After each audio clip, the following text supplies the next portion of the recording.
Now, if you look closely, they look like real skin. If you look closely, they look like real skin. God damn. I stumbled on this video because like I was looking to make a boots joke, right? But like turns out like if you Google like people killing other people over shoes, the news stories are a bit more tragic than funny. But this one was just funny because it's just weird fashion people. Yeah. Yeah, it's not really, it's kind of oof. It really is. Yeah. Remember how the Congo's from I won was the only one where I turned Shura into boots? Yeah, I need those Montreal brand skin heels.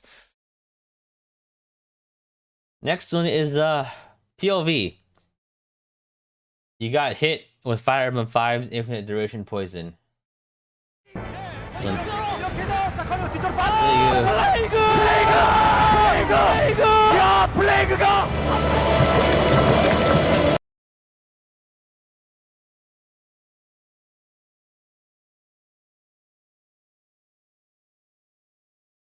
Yeah, there's three things here. There's the Plague U clip from StarCraft Brood War, way back when that was the thing. Still is, I guess, actually. Then there's Plague from Demon Souls. Fire Emblem 5 poison is annoying. Yeah, it's mostly just annoying. Doesn't really do that much. COVID moment? What was this actually? This was right around when COVID started being a thing, March 18th. I think it was like right before, right after. So, Alright, next up is, this is one of my favorite videos to make. It's called The Generic Boss Conspiracy. It was meant to be a parody of a character analysis video, but ended up being its own thing. Good day, friends. Excelblem here. Just like the average Fire Emblem player, generic bosses in Fire Emblem are genetically identical clones created by intelligent systems as part of a Nintendo conspiracy to sell more video games.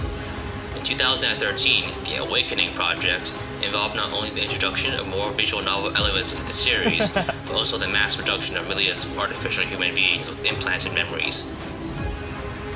These manufactured fans are also known as Awakening babies, and they are in our midst. They are among us.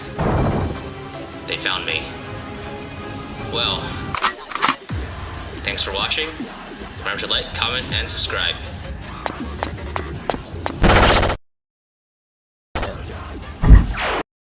Oh, alright, COVID was 2020.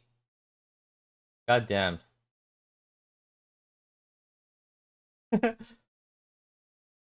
My sense of time is really distorted now. Among Us. This was before Among Us was a thing. Wait, Among Us only came out like... Among Us was like... Oh wait, no, this was after it actually, because I did make the joke directly. They are Among Us. Yes, they are Among Us. Yes. Okay. Yeah, I think it was like just like really freshly a thing. Right around then. And they are in our midst. They are among us. Yeah. End of 2020? Okay, yeah. It was like just then freshly a thing. Alright. Next one is one of the last few ones that I did rotoscoping for. This one is POV. You see the stationary boss just standing there menacingly. He's just standing there, menacingly! Yeah, it's just that. Good day, friends. Because bosses are stationary. And the joke is that I'm standing on a chair. I'm also just standing on a chair instead of like sitting on it on a throne. But yeah, okay. Next up is Cloud instantly kills Nemesis by RNG abusing. And this one, yeah, this one's good.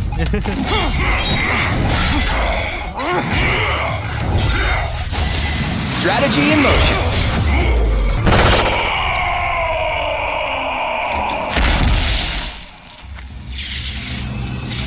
Another successful scheme. Man, like getting this cut is actually like So and normally in this scene, Nemesis like dodges this arrow, but I noticed that like normally he dodges it completely, but if you cut this between this and when he gets hit with the arrow from like above, it actually works perfectly. And with the critical effect covering up some stuff, it looks like he's being hit by the arrow. I'm really proud of this cut. See? Yeah. Next up, I did like a fan feature where like what I did was I put up I let people contribute ideas. I might do that eventually again someday, but like, yeah, there are a couple of good ideas that I could make videos out of, but most of them weren't very suitable. It's not that the ideas weren't good, it's just that like I either didn't have the assets or skills or like jokes to make the joke work, right? Or the footage mostly. Next one is POV. You miscalculated your overly complicated strategy. This is good.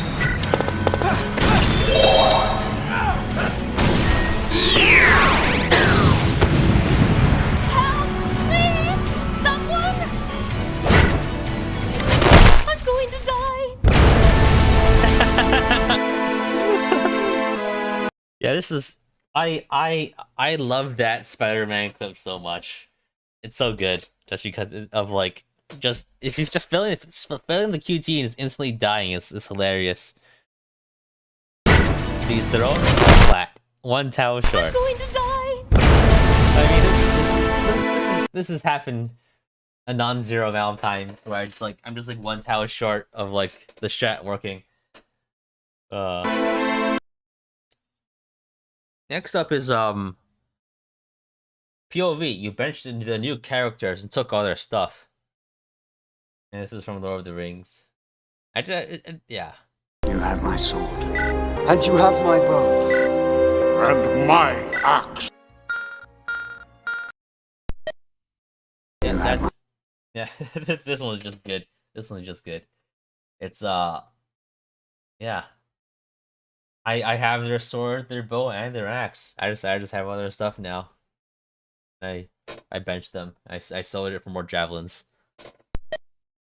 It's on I think that this joke was just that Orson wants a body pillow.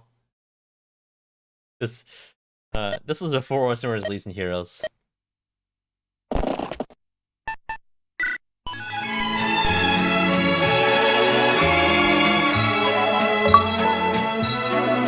The other joke is that like this was like a parody of like inspired by like, Portal 2 of that scene where like there's like 5 notifications for the same thing. There's like the title, there's the achievement. Yeah.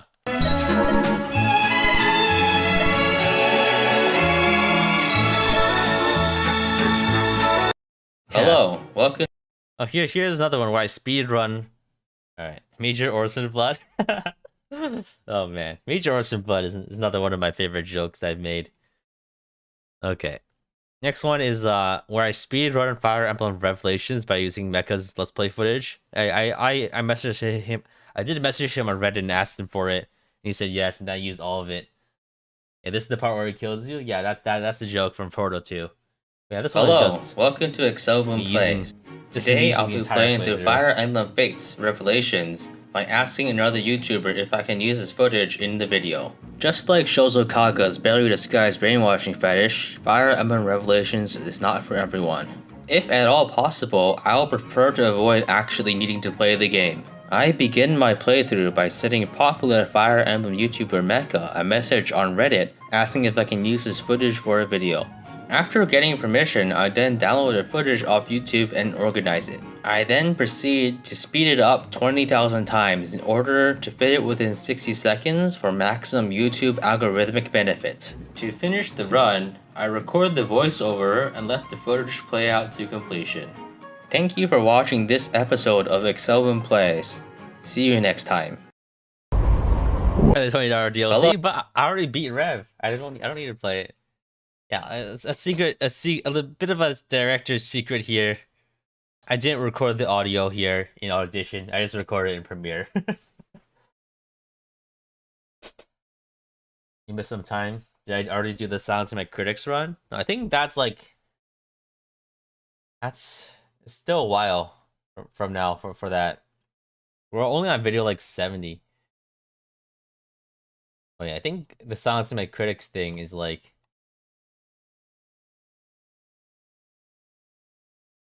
Yeah, I think after a while I stopped doing the short videos and started doing Let's Plays.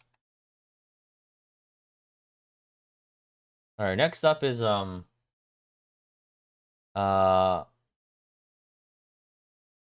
you're in a thief's range. What? Still here? Hand it over. That thing. You're vulnerary. Oh man, that's good. Yeah, this is just a parody of the Dark Souls 3 cutscene. Next up is Kemp's ballisticians ambush Joe Biden. Oh yeah, this was me doing a topical scene when Joe Biden falling over was funny.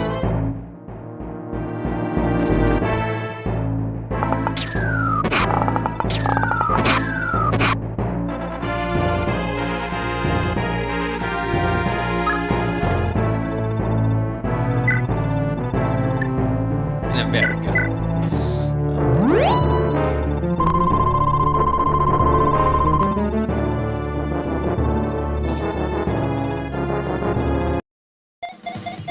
Next up is Doga blocks the Suez Canal. That was also a thing here when the Suez Canal was blocked up, and you know Doga will choke this point. The Suez Canal is a choke point for world trade. It connects Asia and Europe and sees 30. The operation to remove Doga from the point could take weeks. Yeah, so another thing I do like is and sees that's the power for vulnerability. Vulnerabilities in Thracia are full heals. 30% of the global container shipping volume every day. More than 150 ships are caught in the traffic jam. Each passing day piles on the pressure for global trade routes. Next up, I think I did a 5K subscriber special. Maybe we don't watch this, but like... Hey everyone, Excelblem here. It's been about 2.5 months since I started my YouTube channel and started making daily short videos. And the tremendous support you've all shown by watching and commenting my videos and YouTube posts is quite amazing. It really makes me happy. Alright, simultaneously I was doing a lot of polls at this point. Why can't I watch it? Copyright stuff? No, I just think it's kind of boring, but I might as well, right? Like, no one watched the video. This is literally my least viewed video ever. Happy that you're all enjoying my videos and laughing at my jokes. Oh yeah, hey, there's you. I would like to thank my 2 Patreon supporters, Bigfoot Twinkie and Linus Lehman. Your support for the channel is greatly appreciated. I will now do a short channel update. I don't know. I think doing update videos that just doesn't work. It's better for that's better for like community posts, I think, these days.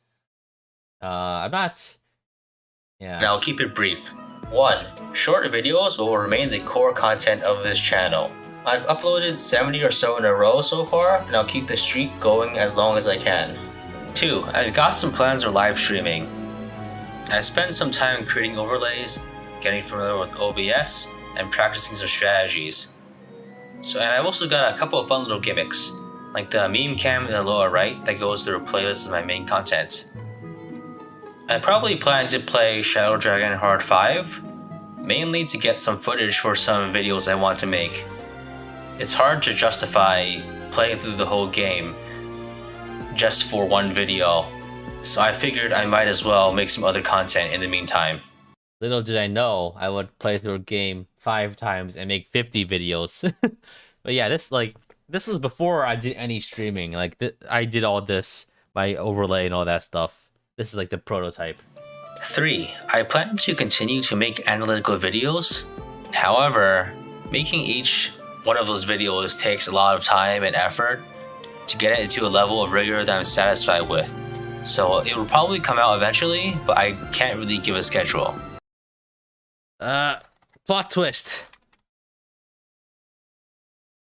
He would never make another analytical video ever again. Moving on to the Q&A, in order to keep the video short, I handpicked a couple of questions. If I didn't get to your question, Don't worry, because I also plan to do Q&A segments in my live streams moving forward. I don't So do you that have really. many more I don't really do that. I don't really do that. opportunities to ask your questions again. The first question comes from Zero Nobody, who asks, how did you get into the Fire Emblem series? My first Fire Emblem game was Fire Emblem 8 Sacred Stones, and I played that game constantly. My next game was Fire Emblem Radiant Dawn, which filtered me out of the franchise and made me stop playing until I got back into the series with Fire Emblem Heroes. Yeah, Radiant. I played Fire Emblem 8, then Radiant Dawn, and then I got bored of Radiant Dawn, and I stopped playing until Heroes. And then I got back into the series. After that, I went back and played most of the mainline games. That was filtered. The next question comes from Cameron McPhee, who asks, what is your favorite Fire Emblem? I would say it's a close tie between Fire Emblem 8 and Fire Emblem 5. Zeke von These days, I like Fates more. Genbu asks, what made you start making videos? Back in January, I was really bored. And so I decided, hey, why not make a video? And so I did, and it got very mediocre reception. After that, while I was in the process of making my second video, I made a short comedic skit, and I uploaded that by itself to Reddit, and it got moderate popularity. And so I just kept going. 70 days later, now we're here. Next question. Yeah, that's basically it. I was really bored, and then I just kept going. And momentum has carried me to 300 videos now. Me liking a Fates, Stockholm Syndrome? No, just rather, I like Conquest, right? I don't like Birthright. Birthright's bad. Is from Luke Caliber, who asks, how did your channel get so much growth so fast? I can't seem to get any growth close to that, and I've been at it for a while. I'm not an expert on YouTube, but I would say there's maybe 4 or 5 main factors behind my channel's growth. 1, I'm making content that other people really aren't making, and a lot of it. There aren't too many Fire Emblem YouTubers who make short video content about the mainline games. 2, I've been doing a lot of self-promotion on Reddit, Twitter, and Discord. And a bunch of my videos have been really successful on Reddit and Twitter, and I think most of my subscribers come from there. Note that for a long time, my channel was not getting any views from YouTube itself, only from me promoting it everywhere. So once I got into the algorithm, so to speak, things got a lot easier. Yeah, so basically, I think that still holds true today, but it's the main factor, I think, was like, I don't know, just getting an established community, becoming like a brand name, right? That's the most important thing into getting views. It's getting people to come back, right? And watch your stuff. And for a while, I didn't really have that until I started doing the actual Let's Play series. I've been trying to keep on top of trends of the YouTube algorithm, such as YouTube Shorts and YouTube community posts. I also managed to maintain a big vein here instead of making content videos. It's reactable on stream. That's actually a good idea. I think streams are definitely people watch streams more than they would like a random short video. In a pretty consistent upload schedule, and what I hope is pretty consistent quality. The next question is from you're pretty sure you discovered me through YouTube recommendations? Yeah, I think after I made my channel for longevity, like as in like I wanted people to be able to binge my stuff, and that's why I did short stuff. And like because like of course if I did like Let's Plays, right? They're all 20 minutes long. No one's gonna watch any of my old stuff ever because it's 20 minutes long. There would be like 3 million videos. But like I think later I set myself up for success through YouTube recommended by making short things that would be recommended my backlog. Be the Hero 905, who asks, on average, how long does it take you to make your videos? Even though they're short, it's obvious effort goes into them, and it seems like you release a new one every day. Yeah, it takes around anywhere from 30 minutes to 16 hours to make each video, though these days it's more on the lower end. Especially since earlier on, a lot of time was spent building skills and learning new techniques and software. and since then, I've built up my skills and asset library to make my videos a lot faster. Yeah, my video process has simultaneously gone like shorter and longer constantly because for one, I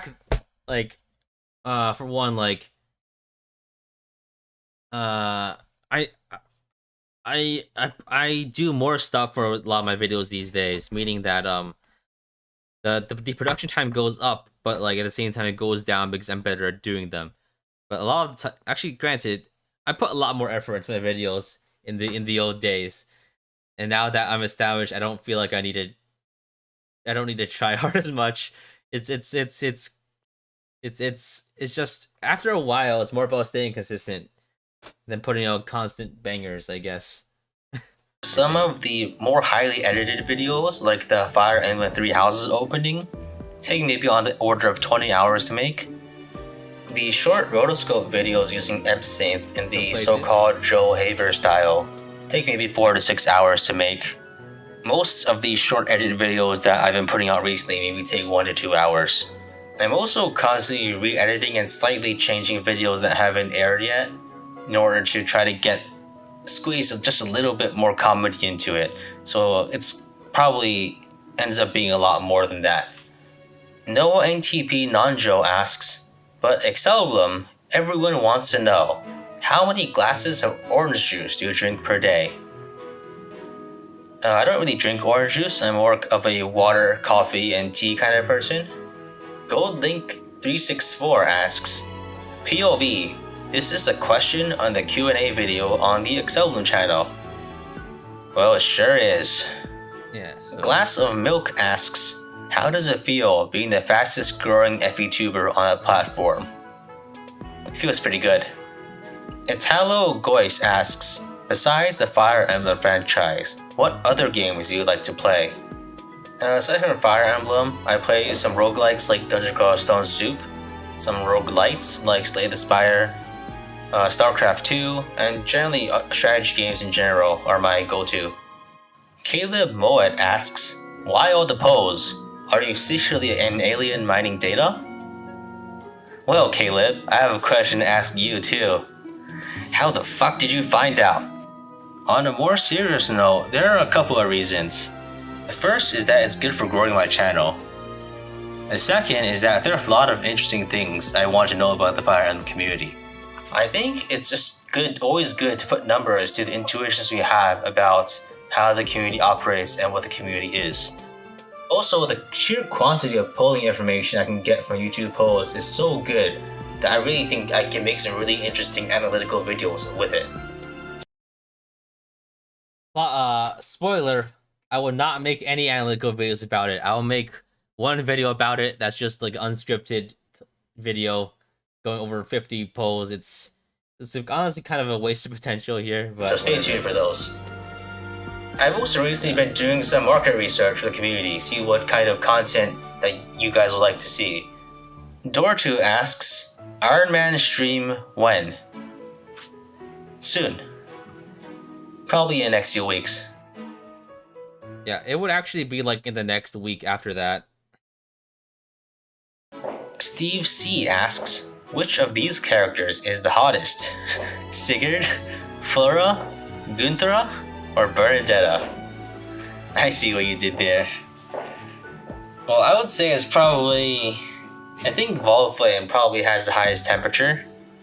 But who knows what the power levels are between Fire Emblem 4 and Fire Emblem Heroes. So I'll just say Sigurd. Anyway, that wraps up this Q&A. Thank you all for contributing questions. And I hope you'll continue watching my videos, eventually watching me stream, liking the videos, commenting, subscribing, and so on and so forth. See you next time. Alright, next one is Bernadetta throws Sylvain into a fire. And I really do like this one. Just because I really need to make more 3 Houses memes. I really do, but like it's hard. Oh, we actually read it! I regret everything. Even if I burn the pages, I can't burn his memory. Not unless I throw him in the fire too.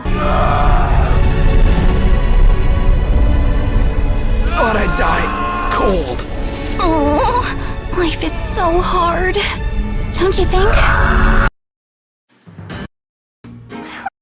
New TikToks when? Oh, right around this point, I did start making TikToks, but they're not any good because they're just. For one, I don't think I can actually make money off TikTok. And granted, I wasn't making any money off YouTube at this point either, right? But like, there wasn't really that much potential for growth on TikTok, and it was like a lot of work because back then I was already posting everything on Twitter, Reddit, Discord. Again, every time I needed to post a video, I would need to get up right around. I need to get up early and then just post like 5 platforms at once without automation, and like I just couldn't handle it after a while, so I stopped doing it. And with that, I tried a bunch of things but I had to cut down to not go insane from all the additional useless work I would have to do for the most part. Not sure if I said it before, but favorite Fire Emblem game? These days, I think my favorite is probably Conquest, to be honest. But like, it kind of depends, really. I do like Conquest the best these days compared to like 5 or 8 or 11 or 12, but like those are my preferred games. All right, next up is Nintendo publicly executes Marth. March 31st, 2021, colorized. Yeah, this is when Fire Emblem 1 was removed from the eShop. Prince Marth, for the crime of killing your own countrymen for guiding chapters, and also to introduce artificial scarcity on a 31-year-old video game, we and Nintendo of America sentence you to die. Any last words? I refuse to yield!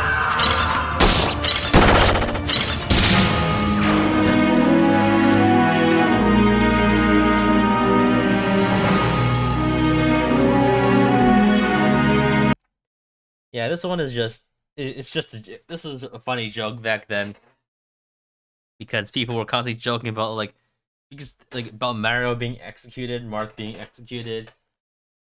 Yeah, it's just a funny one. I think at this point, this was my first foray into learning how to use audio. Yeah. Next one is Fire Emblem elitist ASMR. Yeah, I made a joke ASMR video about me whispering about me whispering not positive affirmations, I guess, more like negative criticisms.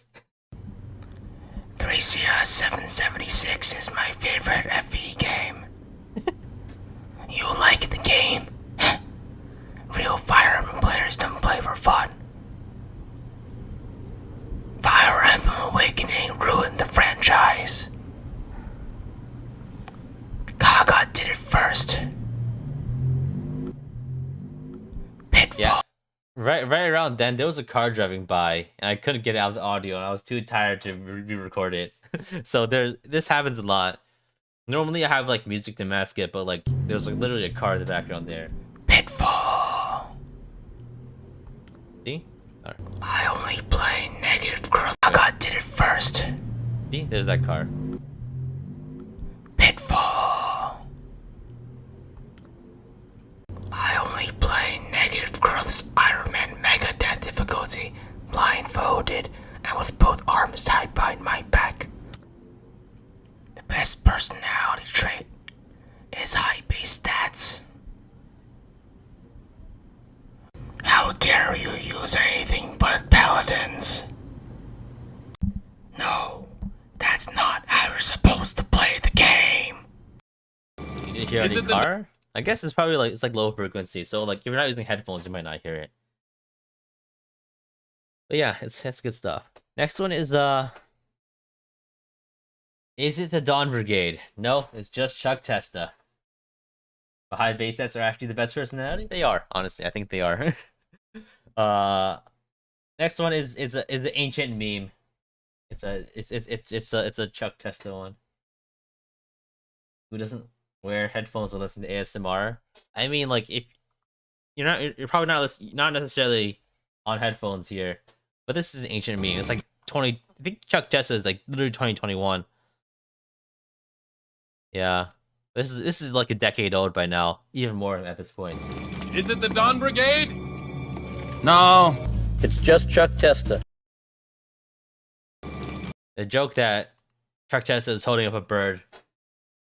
My next up is Grima breaks his neck and dies. This is one of my favorites, actually. This one is one of my favorites, just because like Grima's neck is not supposed to bend the way it does.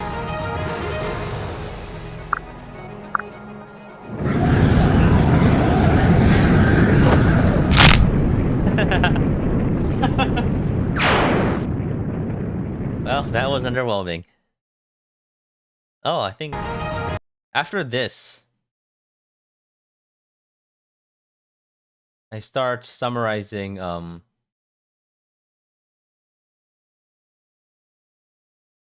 actually, hold on a second. Some things might be a bit out of order here. So, I feel like I might have accidentally missed a video or two. So, after here... Oh! Why is this not in the short videos, huh? Right after this one, I do the Beating Fire Emblem Lunatic Plus by lying and aggressively silencing my critics. I'm not sure why it's not in the playlist. Let me fix that, actually.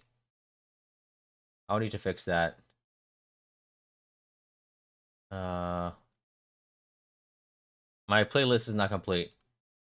But okay, so next up is Beating Fire Emblem Awakening by Lunatic Plus. Good day, friends. Excelblem here, and I have just beaten Fire Emblem Awakening on Lunatic Plus difficulty by lying about it and aggressively silencing my critics. If you are wondering where the rest of the footage is, shut up. How dare you question me?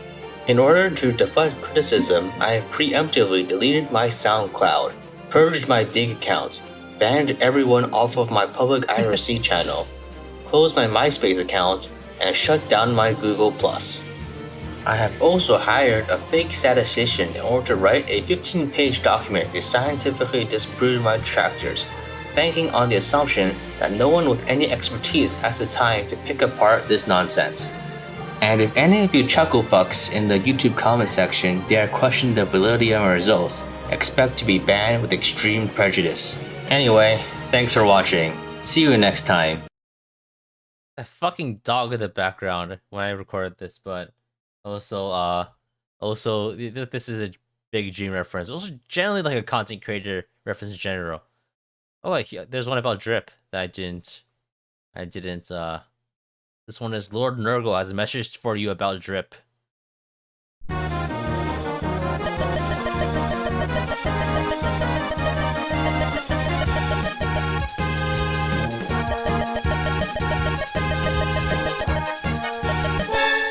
I wait you on the drip.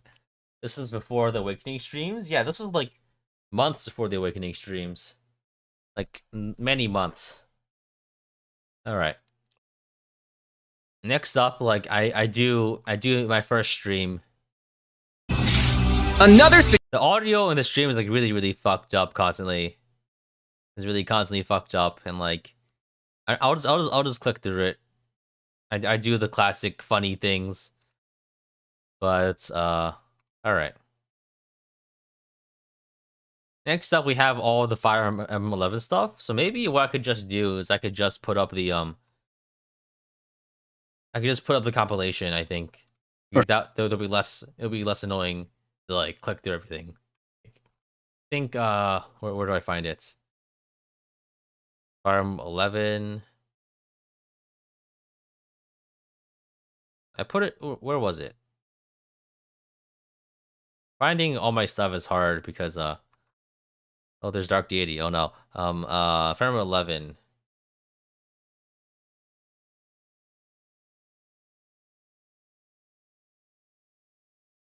And like the thing is like for this series, I was going like literally week by week. I would record the stream and made the video the next day, and then like I would have like 5 videos and then record the stream and have 5 videos on that stream right directly into the next series, and that was really hard to do, honestly. And these days I don't do that because just the production time is a bit ridiculous now.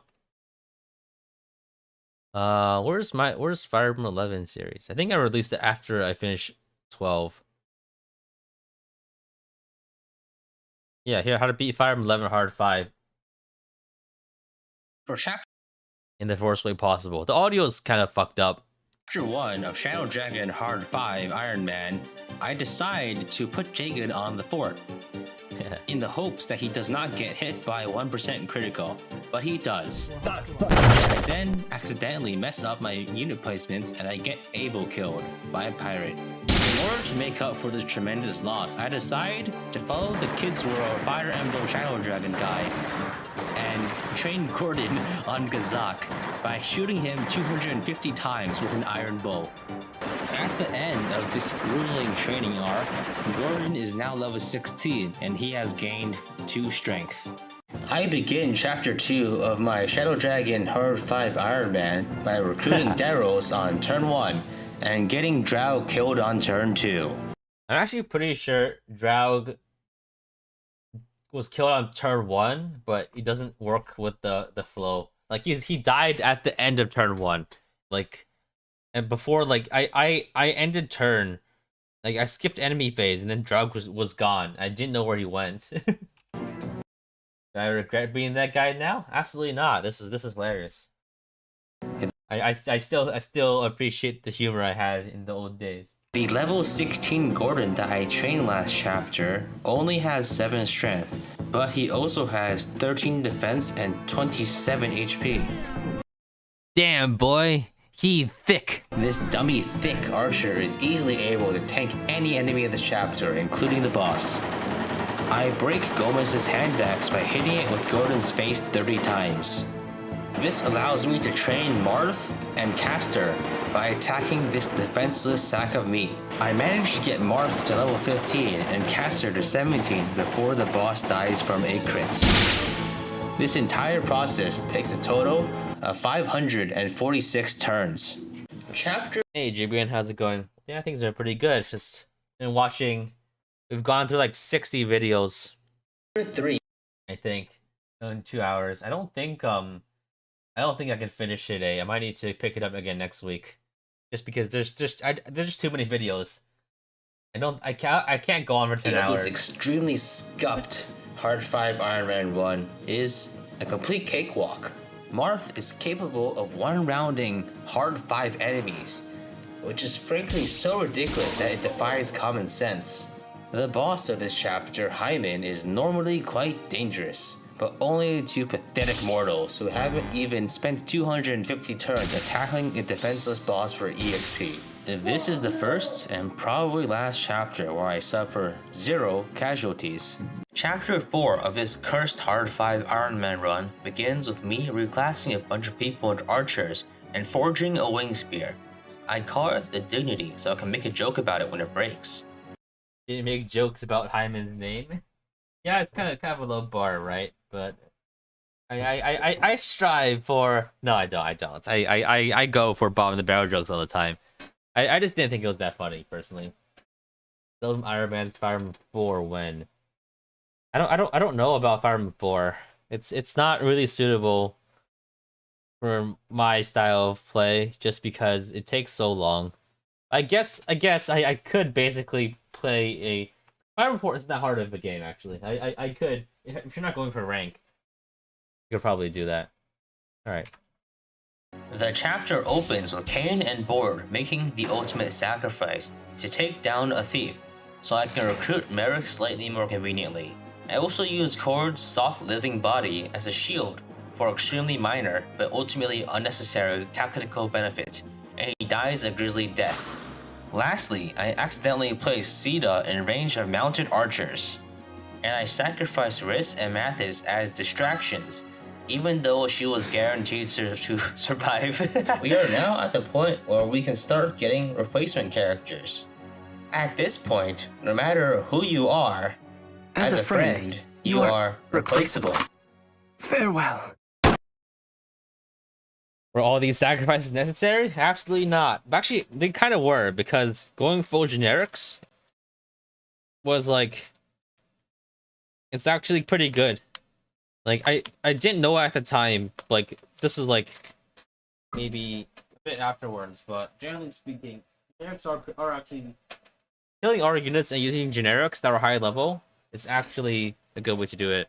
All of this, like, keep in mind, I made this video like 4 days after I streamed and I got wrecked, right? That's the thing, right? I kept like this was all off the cuff. And I kind of went back to my old Marth video. I leaned on it really hard, I guess. Chapter 5 in this highly skillful Hard 5 Iron Man run introduces Window and the 5 members of the Wolf Guard. Wolf and Sedgar are infamous for their extremely high growth rates, and are a staple of any Hard 5 run. I recruit Window and clear most of the map, but I accidentally use my end turn button macro, and Merrick becomes a stain on the pavement. I decide to farm the reinforcements for XP, but I get overwhelmed. The Cavaliers and Pegasus Knights mercilessly slaughter half my army and also the entire Wolf Guard. As a result of this massacre, Hardin, Violin, Roche, Ogma, Navarre, Darrels, Barst, and sadly, Wolf and Sedgar have all been laid to rest. The end turn macro was actually a thing. Like, I actually did press it, and Merrick died because of it. The other thing is that, like, Sedgar and Wolf, I wanted them to live, but them dying was like a legitimate accident because I messed up. Like, I actually got them killed. I didn't want them to die. Everyone else was fair game, but those are the characters. I did want Merrick to stay alive, but things happen, right? Chapter 6 in this Hard 5 Iron Man run rewards us for getting everyone killed, with level 14 generic replacement units who are still complete garbage. The main feature of the chapter is a hallway where units can be flanked by large squads of powerful enemies. It is normally quite difficult to get through this area quickly when playing normally, but I overcome this challenge by having no regard for human life. I valiantly utilize human wave tactics, heroically sending Hepto, Unil, Dua, Penvo, Zestu, Trim, Quattro, Rickard, and Julian into the meat grinder to get my victory. Having successfully culled the weak, the next batch of replacement units will be much stronger. Because of my unique playstyle, the requirements for Chapter 6X, the first guidance chapter in this Hard 5 Iron Man run, are easily met. Because the average level of my army is quite high now, I am now blessed with pre-promotes for my replacement units. They come loaded with decent stats and also good weapon ranks. This will enable some interesting strategies in the future, such as having disposable effective weapon wielders. After chucking all of the replacement units into the recycling bin, I recruit Athena and debate whether or not to keep her. I choose to decide by setting her into a deathmatch against the boss. If she wins, I will train her up and use her for the rest of the run. Athena gets quite close to defeating the boss, but ultimately loses and dies.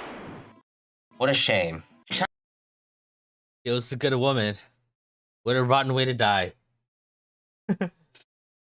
Yeah, I think I should bring that back where I do death matches. Why do I do death matches like to Chapter decide 7 of which characters to use, but it doesn't really work in later games. But ultimately loses and dies.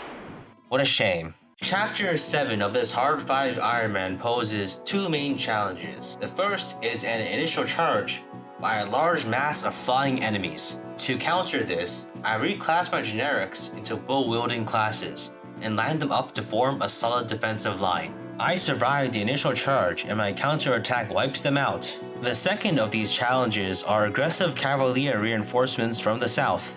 I move quickly to occupy those forts and block further spawns, but since the reinforcement logic is weird, I get jump scared by 3 cavaliers the moment I move off. These surprise cavaliers manage to kill one of my generics, and one of them threatens Wendell with a 70% chance of death, but luckily he dodges. I finish off the chapter by killing off Bantu and recycling my remaining generics to get my deposit back. Chapter 8 in this Hard 5 Iron Man features a very large number of enemies that you would normally use to train Wolf or Sedgar up to level 20. However, since I got them killed on their joining chapter, I cannot fight these enemies properly. I am forced to run through and not get any of that precious XP. Roger doesn't even get to fantasize about Sita before succumbing to a severe case of devil axe poisoning. Caesar, Rad, and all of my replacement units courageously died to cover my mad dash to the seize point. Chapter 9 in this Hard 5 Iron Man begins just like the rest, with Maladus delivering another cart of hapless idiots who will soon die for my cause. At this point, I have killed enough generics that my death counter needs an additional column.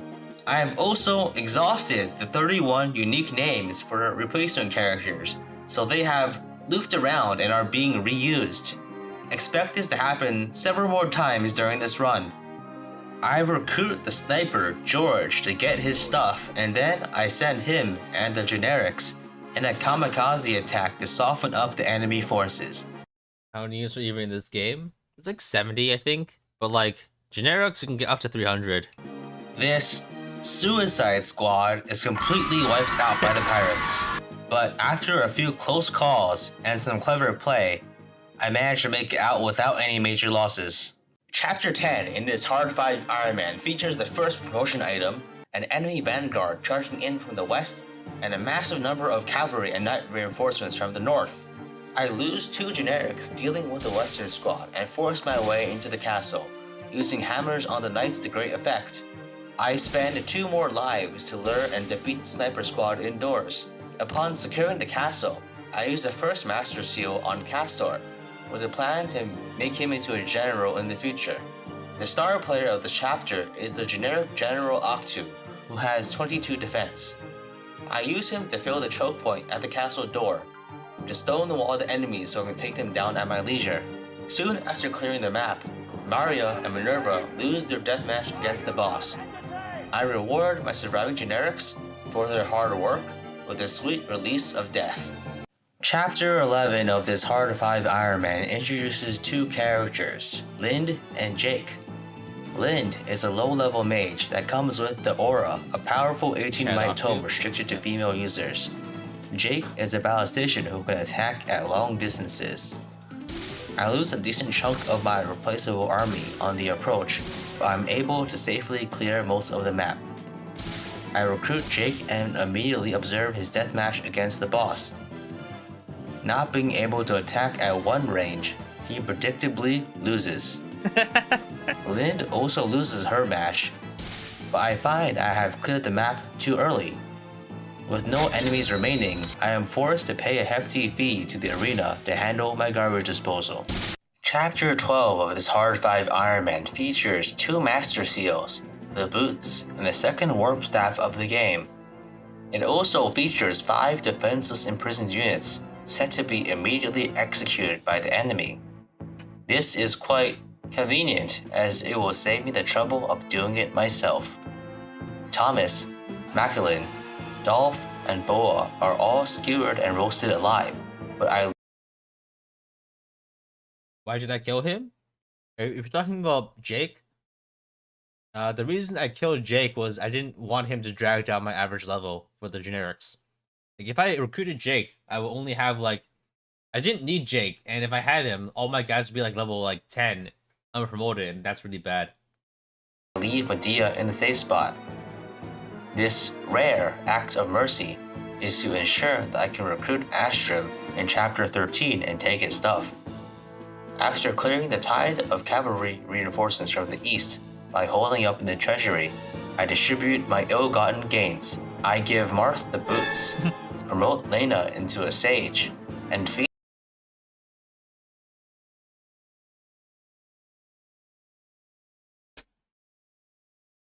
all the drip jokes still make me laugh. what happens if you exhaust all 300 replacements? You cannot exhaust them. The 300 or so is actually the theoretical maximum of the infinite amount you can actually get, because of the number of chapters you have. I calculated in a later video the number of total replacements. Feed the remainder of my generics to the mana key. Chapter 12X is the second guidance chapter of this Hard 5 Iron Man, for which the typical entry fee of around 24 souls is easily met, given that I have just entered the 3rd generation of generic units. Using my second master seal from the previous chapter, I promote Gordon into a sniper. Moving on to this chapter's main attraction is the possibility of recruiting Horus, a mediocre pre-promoted general. I conclude that recruiting him for a single steel lance is not worth the trouble, so I decide to kill him for XP. I provoke his squad into moving by pushing a generic into their collective attack ranges, and inform Princess Nina of the bad news. I don't really feel like making a death reel for all of the generics this time round, so please, just imagine all of them dying instead. Chapter 13 of this Hard 5 Iron Man contains a very large number of enemy ballisticians who constantly rain missile fire on you as you approach their machine gun nests. Fortunately, I am no stranger to strategies historically used for these circumstances, and my excellent tactics result in a mere 100% generic unit casualty rate. I recruit Astrum with Medea and mark their contributions to my funds on the death counter. Finally, I recruit Beck, the second ballistician in this game. He engages in a sniper battle against the boss, but gets 360 no-scoped by a second enemy ballistician and dies. Chapter 14 in this Hard 5 Iron Man features the Silver card, which allows me to buy a large number of cheap items I won't use, with the gold I'm hoarding for no reason. By this point, I have passed the 100 unit death mark, and have to inconveniently squeeze a 3rd column onto a death counter. Palla and Katria recruit themselves on the orders of Minerva, clearly unaware of the circumstances of her absence. The especially bloodthirsty members of the chat demand that I recruit one of them and make the sisters fight to the death, but I decline on the grounds that it is logistically difficult to pull off. I really need to try doing that next time I play Shadow Dragon. I really need to try to get Palla to kill Katria. Like yeah, it's just lots of opportunity. Like, I think it's technically possible if you block off Marth after you talk to one of them, right? It should work. You just put you just surround Marth, and then you should be able to kill Katria with Palla, or the other way around, because they can't talk to Marth or recruit themselves. I instead send them to fight the boss with Iron Lances. Chapter 15 of this Hard 5 Iron Man features Garnif, who you cannot defeat. I decide to be careful. Who am I kidding? You know what I'm going to do. Garnif surprisingly only manages to get 2 kills before he gets a notification on his phone that his favorite VTuber is streaming, so he goes back to his man cave to simp. Lastly, with a heavy heart, I decide to let Wendo go. He actually has worse stats than generic bishops, and is holding them back from reaching their full potential. I decide to send him to fight a bunch of mages as part of his retirement package. Chapter 16 of this Hard 5 Iron Man gives you a choice between recruiting Samson, a bad pre-promoted hero, and recruiting Aaron, a bad pre-promoted paladin. I rejected those answers. Instead, I chose something different. I chose the impossible. I chose to let the thief destroy both their villages and to use Zane as a rocket propelled grenade to take down the priest with the fortify staff. After promoting Sheeta, I hide my useful units in the bathysphere, while the generics outside are slaughtered by splicers. In Chapter 17 of this Hard 5 Iron Man, I roll. Yeah, that was just one big Bioshock reference. I adapted Andrew Ryan's speech. The generic Gotcha and pulled Penville the 4th, a level 13 general with 25 defense, which is good enough that I'm considering keeping him. I warped Caster into the throne room to take out the Storm Bishop and snatch a VIP card with Gordon. I mobilized my generics into a hit squad to take out the 2 thieves, and they managed to secure the warp staff at the low cost of their lives. I accidentally placed Sita into the range of a killer bow archer, so I reluctantly warped Penville the 4th into the hallway to block the attack. The fact that he died for a purpose is in itself notable for its rarity. Chapter 7. Yeah, generic generals actually have monstrous defense once you get them high enough level, because like they start with like 17 defense and they have like a 30% growth. So if you get lucky, they have like 15, 20 plus 5 or so levels to level up, and that's the odds of them getting a high amount is pretty good. 17X is the 3rd Gaiden chapter in this Hard 5 Iron Man. It has similar requirements to the previous Gaiden chapters, so the entry fee is no big deal for me. Here, you can recruit Etzo. No big deal for me. I do love that one. A pre-promoted sorcerer with good base stats and high magic, something typically not present in Shadow Dragon. I stealthily progressed the chapter by killing everything in my path and taking all the treasure. I sneak past Etzo and manage to recruit him. My plan for taking down Media safely will require several decent magic users, so he will be a rare addition to the team. Chapter 18 of this Hard 5 Iron Man has a large amount of enemy cavalry charging at you through a wide corridor. I pull another 5-star replacement unit from the Gotcha, a generic level 15 sage named Jimenez the 4th, with 15 base magic, which is actually really good. I decided to keep him and train him up. I move slowly and fight the reinforcements, taking hits with my 28 defense caster and 23 defense Gordon. I use this to train Etzo and Jimenez. X shows up and delivers the Mercurius before leaving to join her sisters. After clearing the map, I mess up and accidentally move Etzo in range of 2 stationary enemy cavaliers near the boss, and he gets decapitated, making all the effort I put into him this chapter completely pointless. Yeah, that was an actual accident. I moved him into rage and he died. Granted, he wasn't super important because I found replacements, but damn. Chapter 19 of this Hard 5 Iron Man features a lot of treasure and several shiny plot rocks.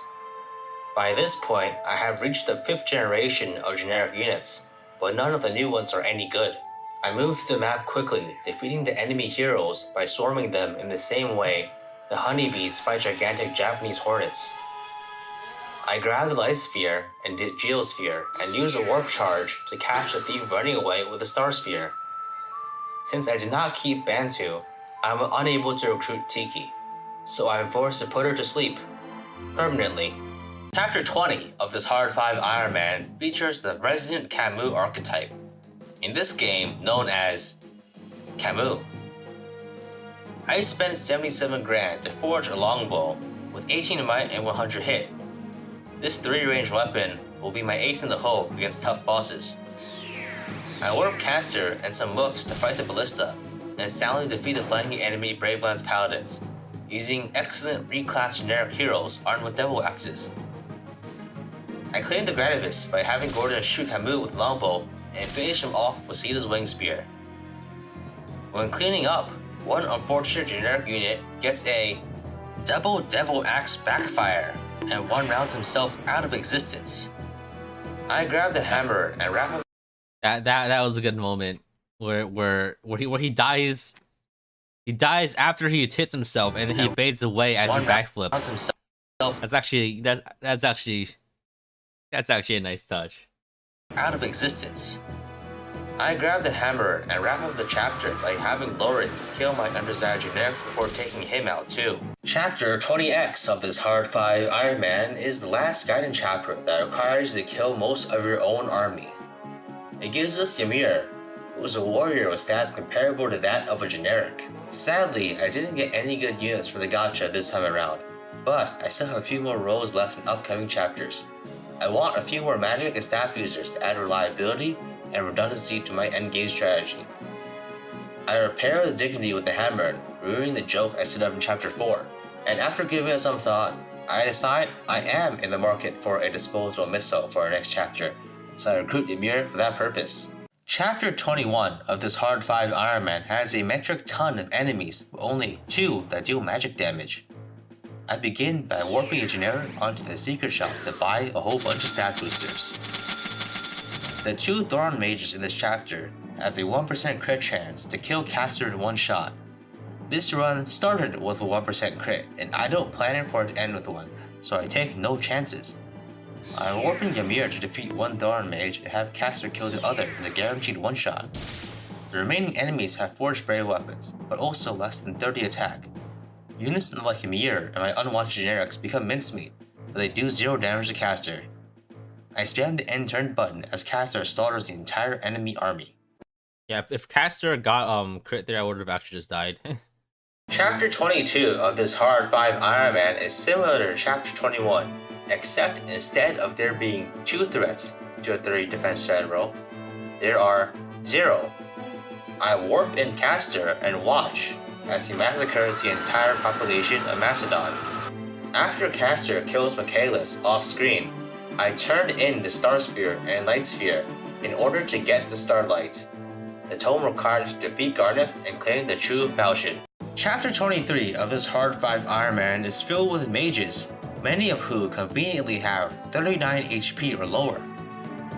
In the battle preps, I have Lena snort 10 pounds of spirit dust and give her the Starlight. The Geosphere, when used, deals 13 damage to all units on the map. I use it 3 times to cause several major seismic events, destroying both the opposition and also property values in all of Arcanea. I lazily walk over and casually take out the reinforcements before slaying Garneth with a coaxed up Lena armed with Starlight, just to get a sword that I won't even bother using anyway. Chapter 24 of this Hard 5 Iron Man features many powerful enemies and reinforcements that no one who plays the chapter ever actually fights. We get Ellis at the start of the chapter, who I decide to keep for warp and Almstaff usage, and using the forged longbow from Chapter 20, I move Gordon a couple of tiles south, and shoot and kill the boss for complete safety. Hope this doesn't sound too weird, but you kept reading things in my voice? I mean, that's natural. I read things in my voice too. I grab the Almstaff and stat boosters and then warp more to the Seize Point to finish the chapter. Since I had the true falchion, I'll be skipping past the guy in Chapter 24X and going directly to the endgame. The final chapter of this Hard 5 Iron Man. Oh man, the final step here.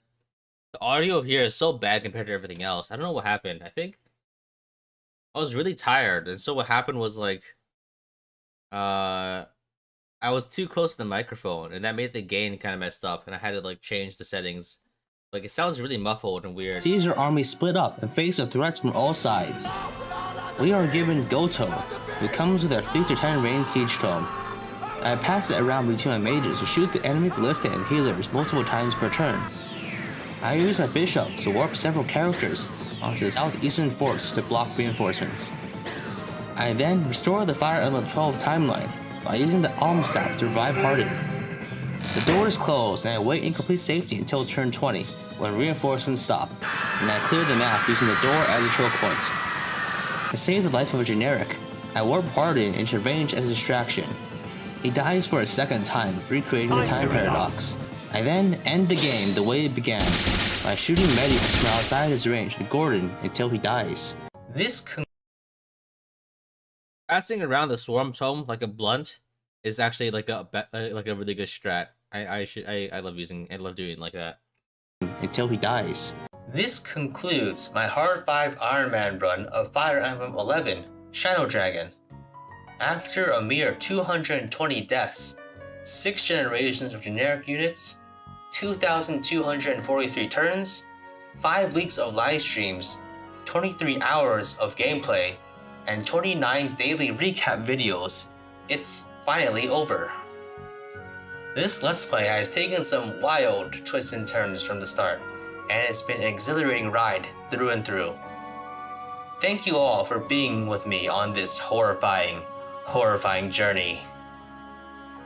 If you haven't already, please remember to like, comment, and subscribe to my YouTube channel.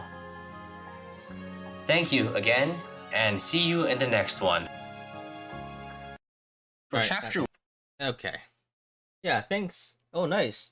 Thank you, Dr. J.K. Jones, for becoming a member for the channel. Next, how to get Lombo in Fire Emblem 11? I'm pretty sure it's a Gaiden. I don't actually remember. Or Secret Shop. Gaiden or Secret Shop, I think. Why did I revive Harden? I did it for a joke. Alright, that's it for Fire Emblem 11. Let's see what else we got. Fire Emblem 11. Wait, let's go back through the chronological order.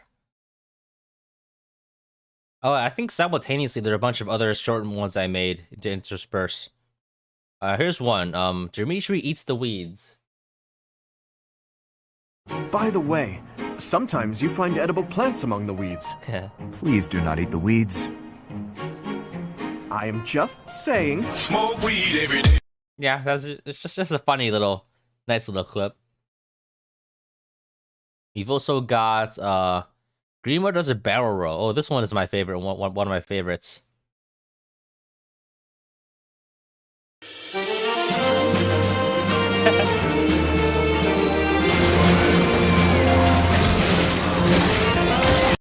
Man, yeah, this is from Knights of Sidonia. It's an anime where this kind of thing happens. Next one here is POV. Chris steals your lines. It kind of contribute to the Chris drama by making this, but I don't really care. I think it's just like it's not technically completely true. I like your role in this story. I think I will take it. He doesn't really take people's roles or storylines. He's just a bit of a, I don't know. There's another one. So does Edgar shoots Dimitri with the pistol, which is exactly what it sounds like.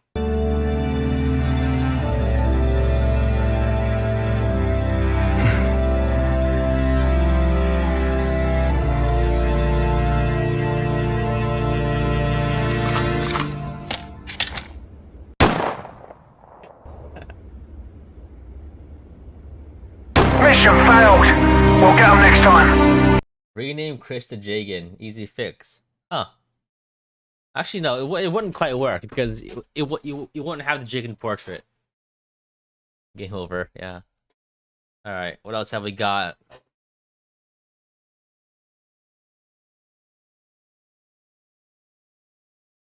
These are all the same videos, huh? These are all for the series. I think I was just pretty consistently doing like 6 videos a week. And then the stream. Oh, here's the Fire Emblem Fates head pet percent. I need to do this again at some point.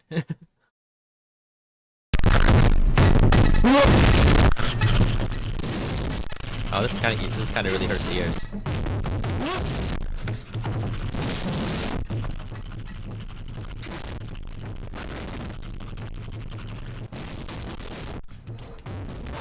As a friend, you are irreplaceable. Farewell. Honemore 2525 super chatted $7.58. I tried to make a comment explaining why self-inserts are disliked in your latest Vesteria Saga stream. Thanks to the super chat, Honemore. Okay, yeah, self-inserts are kind of eh. I mean, I know why they're disliked, but I personally don't really interact with stories that much. I don't really invest myself into the Fire Emblem story that much. I just like it as like context, right? And I do get it. Like having self-inserts is kind of cringy. But yeah, let's go back to the head pat percent. So here, like after the character creation, you can go through that and route select pretty fast. Chapter 6, actually, you need to be chapter 7, I think, in order to get the first building. So I cheated here. I cheated here by skipping from 6 to 7. I didn't put that in the footage, but and also this footage is like sped up 2 times too. So yeah, I cheated in this speed run.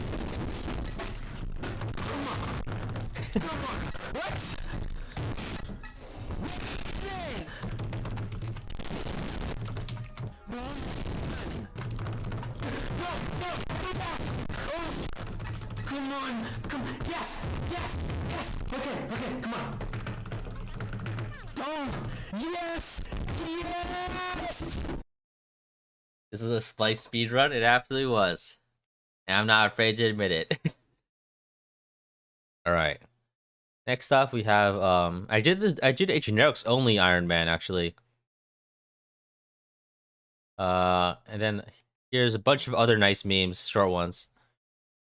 Most of them are kind of classics. It's over, Anakin! I have the high ground!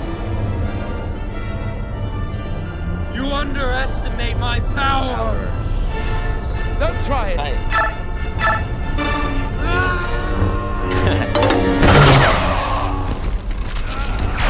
Yeah, high ground is pretty important in...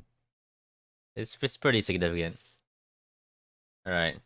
Next up is POV. This is just a big Gurren Lagann reference.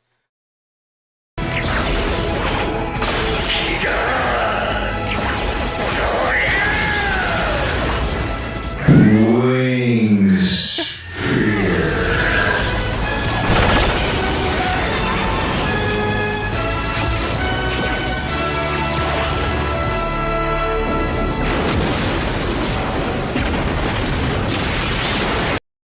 All right, that one's just a nice edit, I think. All right, next up we have Korra gets involved in a high-speed collision. This is the classic. Come on, hurry up!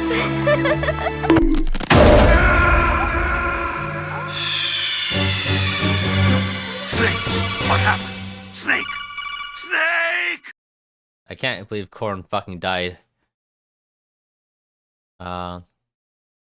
Next we have theoretical maximum death count. A bunch of stuff.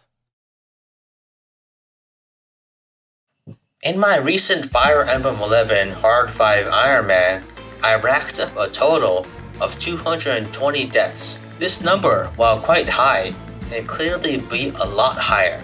So I now ask the question, what is a maximum possible number of deaths in Fire Emblem 11?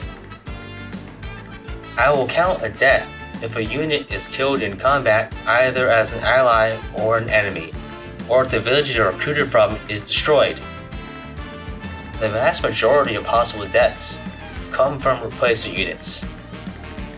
Starting from the beginning of Chapter 4, if you have fewer units than the maximum deployment limit for that chapter, you will get replacement units up until that limit. However, note that units that join at the end of the chapter will count towards your deployment limit, and thus reduce the number of replacements you get. There are 4 such units that join in this way. 3 are from Guardian chapters, Horus, Etzo, and Ymir, but you can kill them during the chapter so they do not join. And the last one is Ellis, who will automatically show up in your battle preps in the start of chapter 24. And so this reduces the number of generic characters you can get by 1. There are a couple of other special cases, such as the choice between Aaron and Samson in chapter 16. Normally, you can only recruit one of them, but if you let one or both villages be destroyed, you can get both of them killed. Next, there's a choice between Goto and Nagi. Normally, you can get only... You're saying this is an analytical video? I wouldn't say it is, because this is more like a facts video. This is just like an info dump. This is like explaining the thing, right? It's not really analysis, because it's just giving out numbers. Analysis, I think, necessitates like... This is more of informative than analytical. Only one of these characters. But if you want to go for maximum deaths, you must get Nagi, because chapter 24X will give you 11 more generic unit deaths. Lastly, if you go for normal mode, you can get 2 more characters, Frey and Norn, which can add 2 more to your death counter. There is also the Alm Staff, which can resurrect a dead character to be killed again. And since we get it in the same chapter that we are forced to get Ellis, it does not lose us any deaths. So, here's a list of the deployment limits for each chapter from chapter 4 until the endgame. You subtract 1 from each chapter since Marth cannot die. Subtract 1 from chapter 24 since Ellis' recruitment is mandatory. This gives us the total number of generic unit deaths per chapter.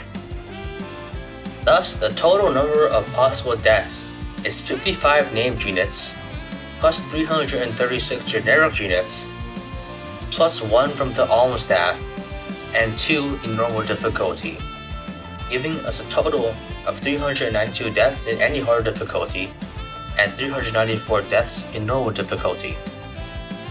Since the replacement units only have 31 unique names, it is therefore possible to get 11 generations of generic units.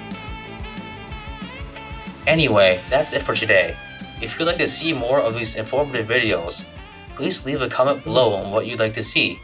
And of course, remember to like and subscribe. See you next time. What's the remix name? I don't actually quite remember, but it's from the premium range.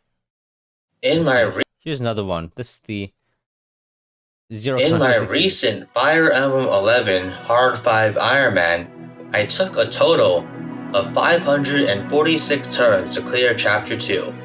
However, I noticed that after clearing the game, this turn count was displayed as 34. This leads me to believe that the chapter turn counts in this game are likely tracked as an unsigned 8-bit integer.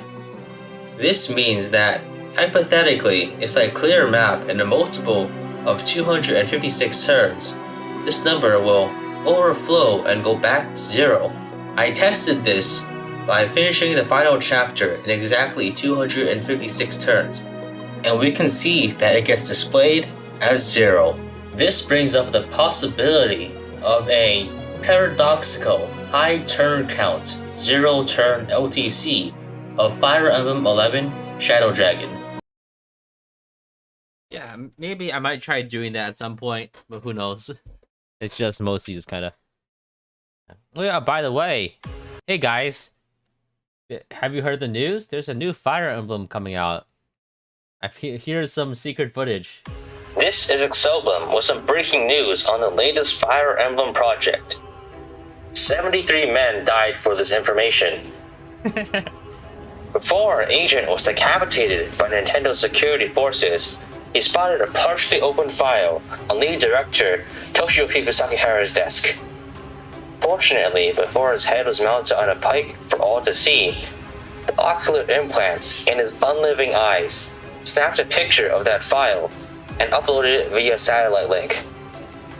We now know that the next Fire Emblem game will be a turn-based strategy game with RPG and visual novel elements set in a medieval fantasy world, featuring a blue-haired protagonist who recruits a wacky band of misfits to defeat an ancient evil cult of purple people led by an evil dragon using a magic sword.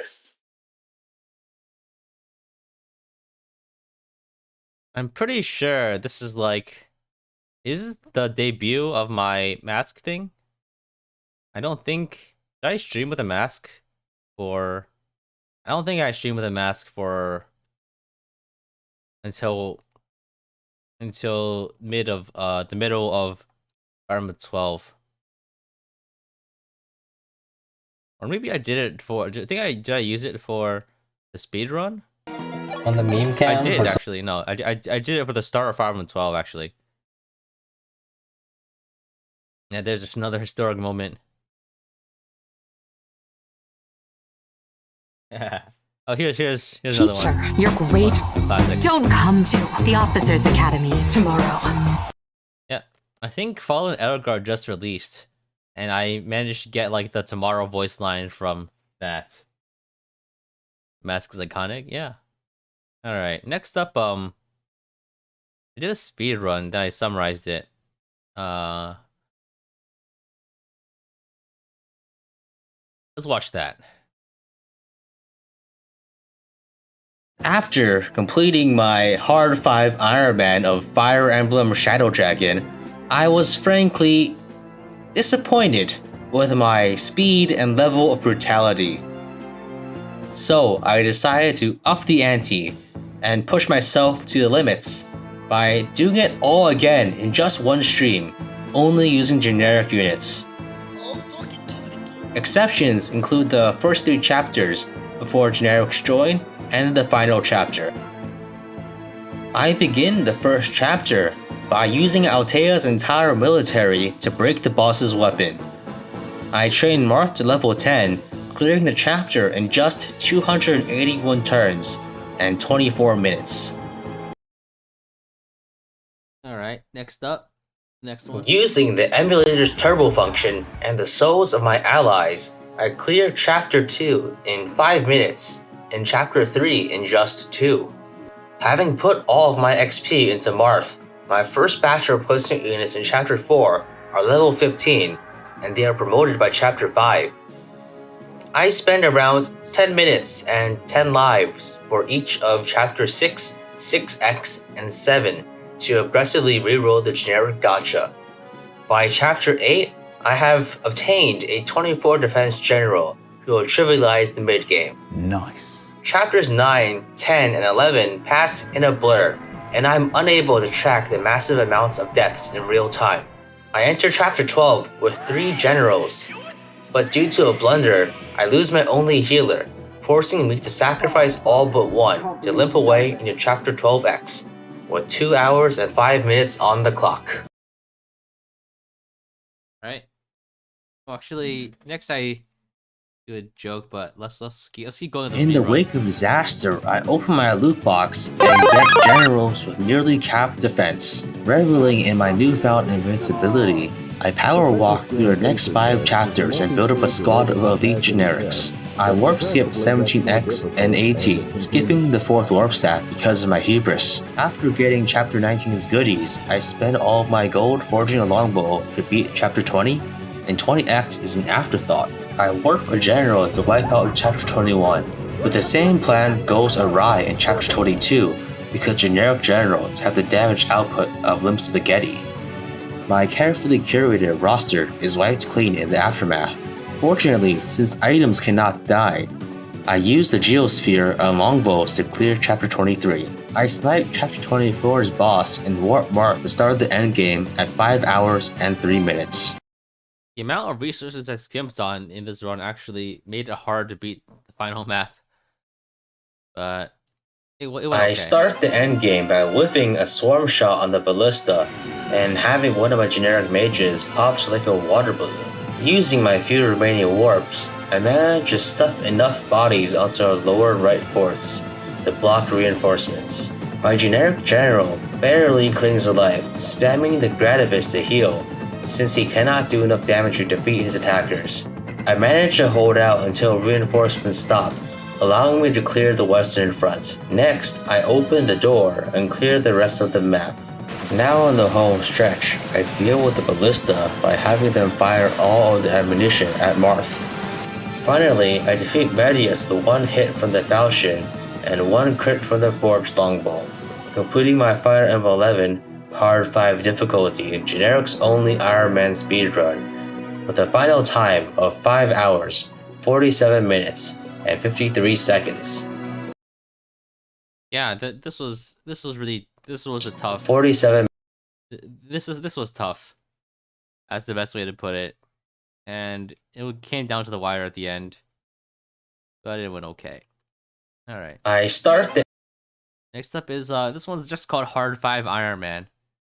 Because of my unique playstyle, the requirements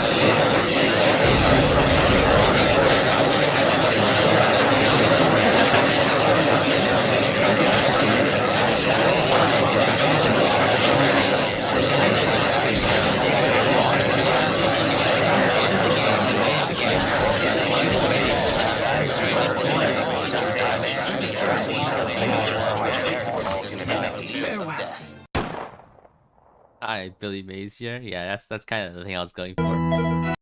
It is he also got here energy. Yeah, it's I think yeah, that's always the thing with having like a consistent opening thing. You can make these kinds of videos.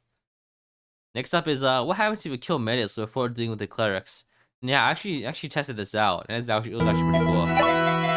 But I have this really fucked up like this layout. I don't reuse this ever again because it's bad.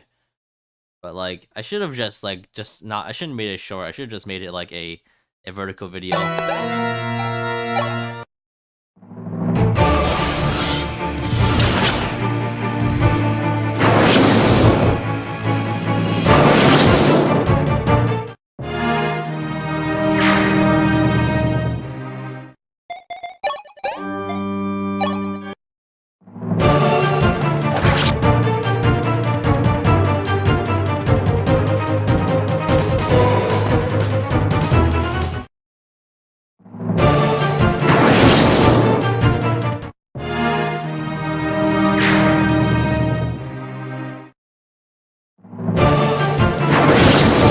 Yeah, so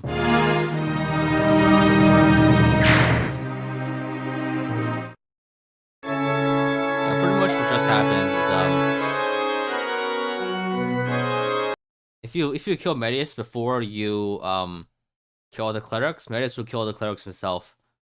So like hypothetically, you could just not kill any clerics, try to like do damage to him, and then do it again. But like it's I don't know, it's not very practical because killing Medius is really easy in lower difficulties. All right, next up is like the Fire Emblem 12 one. Which is a lot longer than the It's a lot longer. Where's the summary one? All right, I think I'll do Fire Emblem 12, and then we'll call it for today because there's too many videos to cover.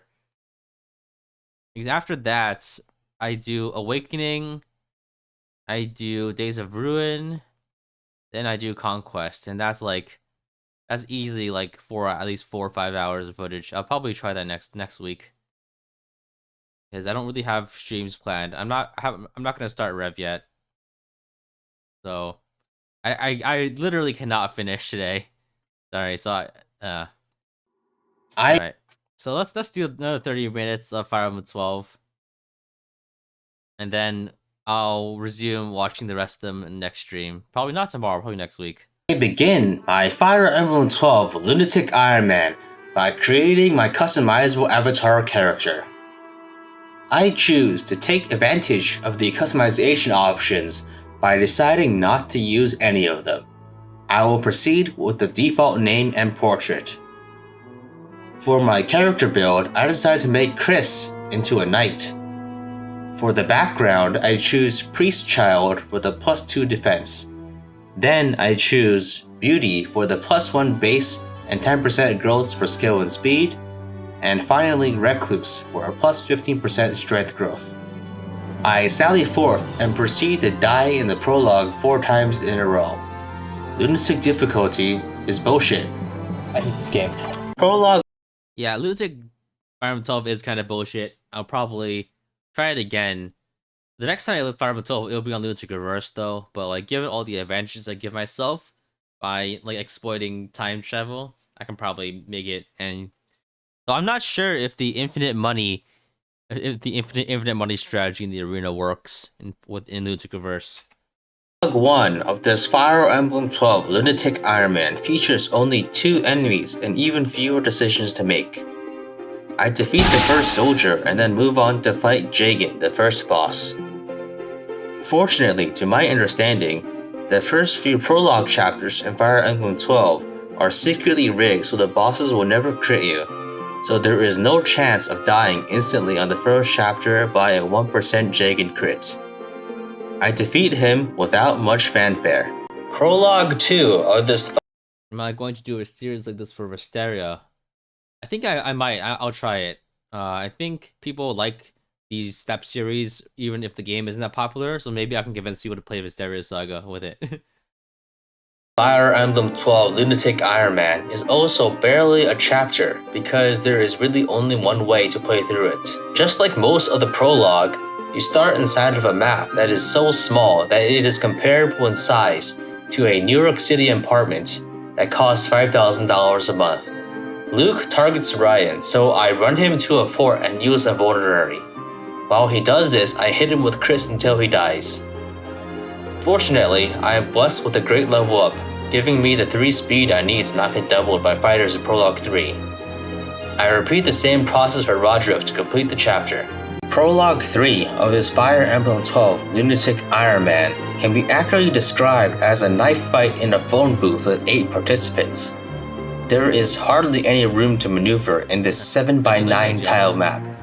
I form my units into a Tetris T-block formation and trade Luke and Roderick's weapons. This ensures that the AI will line up in a way that does not result in instant death. I switch to a square formation and use vulneraries on everyone to survive the onslaught. After manipulating the AI to my whims, Sita uses her vast experience as one of the few survivors of the previous war to be defeated for XP. Asterios chapters are too long for those kinds of videos. I would disagree, just because the number of things to do in a chapter still is still not that much. Like, it just takes time to do it, and I don't need to go in depth about the strategy. I could just talk about like the story, 1 or 2 things about the chapter, how I did it. Yeah. Well, will I try a step series for non-Fire Emblem games or challenge runs? The thing about these series is that they're inherently they're kind of like a hybrid series, right? They're both a story summary. They're both story summary, funny gameplay story, comedy, fun things about the map. So like strategy guide kind of thing, and that variety I think is necessary to keep it fresh. Because like I can't just do all story, I can't just do all gameplay, I can't just do all like jokes, because it's difficult to get enough that works for every specific circumstance. But for games like doing it for other series without the chapter and story structure, that like it's something I might look into, but it's kind of hard. The market is pretty saturated when it comes to Pokemon challenge runs. You're probably right, yeah. Prologue 4 of this Fire Emblem 12 Lunatic Iron Man gives us a choice between saying whether or not we are aware of Prince Marth's atrocities in the previous war. The actual results of this question are not a war crimes tribunal, but rather a choice between 2 maps and being able to recruit either Gordon or Athena for the prologue. As a friend, I choose to stay silent about the war crimes and recruit Athena, both in fear of retaliation and also because Athena is a much more useful unit in the prologue. In the actual chapter, Ryan crits the only archer of the map, and then I use Chris to brainlessly tank through the remainder of the enemies. Prologue 5 of this Fire Emblem 12 Lunatic Iron Man is quite difficult. By this chapter, even your stronger units can only take 2 hits before dying, and some even get 1 shot. The enemies are aggressive and have overlapping attack ranges, often requiring some lucky dodges or intentional sacrifice. I decide to use my less useful units as bait to divert attention, and Roderick is successfully sacrificed for my tactical benefit. Characters who die in the prologue do not die for real, but I will have ample opportunity to kill them permanently when the main story starts up. Prologue 6 of this Fire Emblem 12 Lunatic Iron Man is another of the few times when a Fire Emblem game offers you a meaningful choice. Here, you can pick between fighting Ogma or Draug, recruiting the one that you fight for the rest of the prologue. Ogma is the better unit, but Draug has an easier map, so I decide to pick Draug.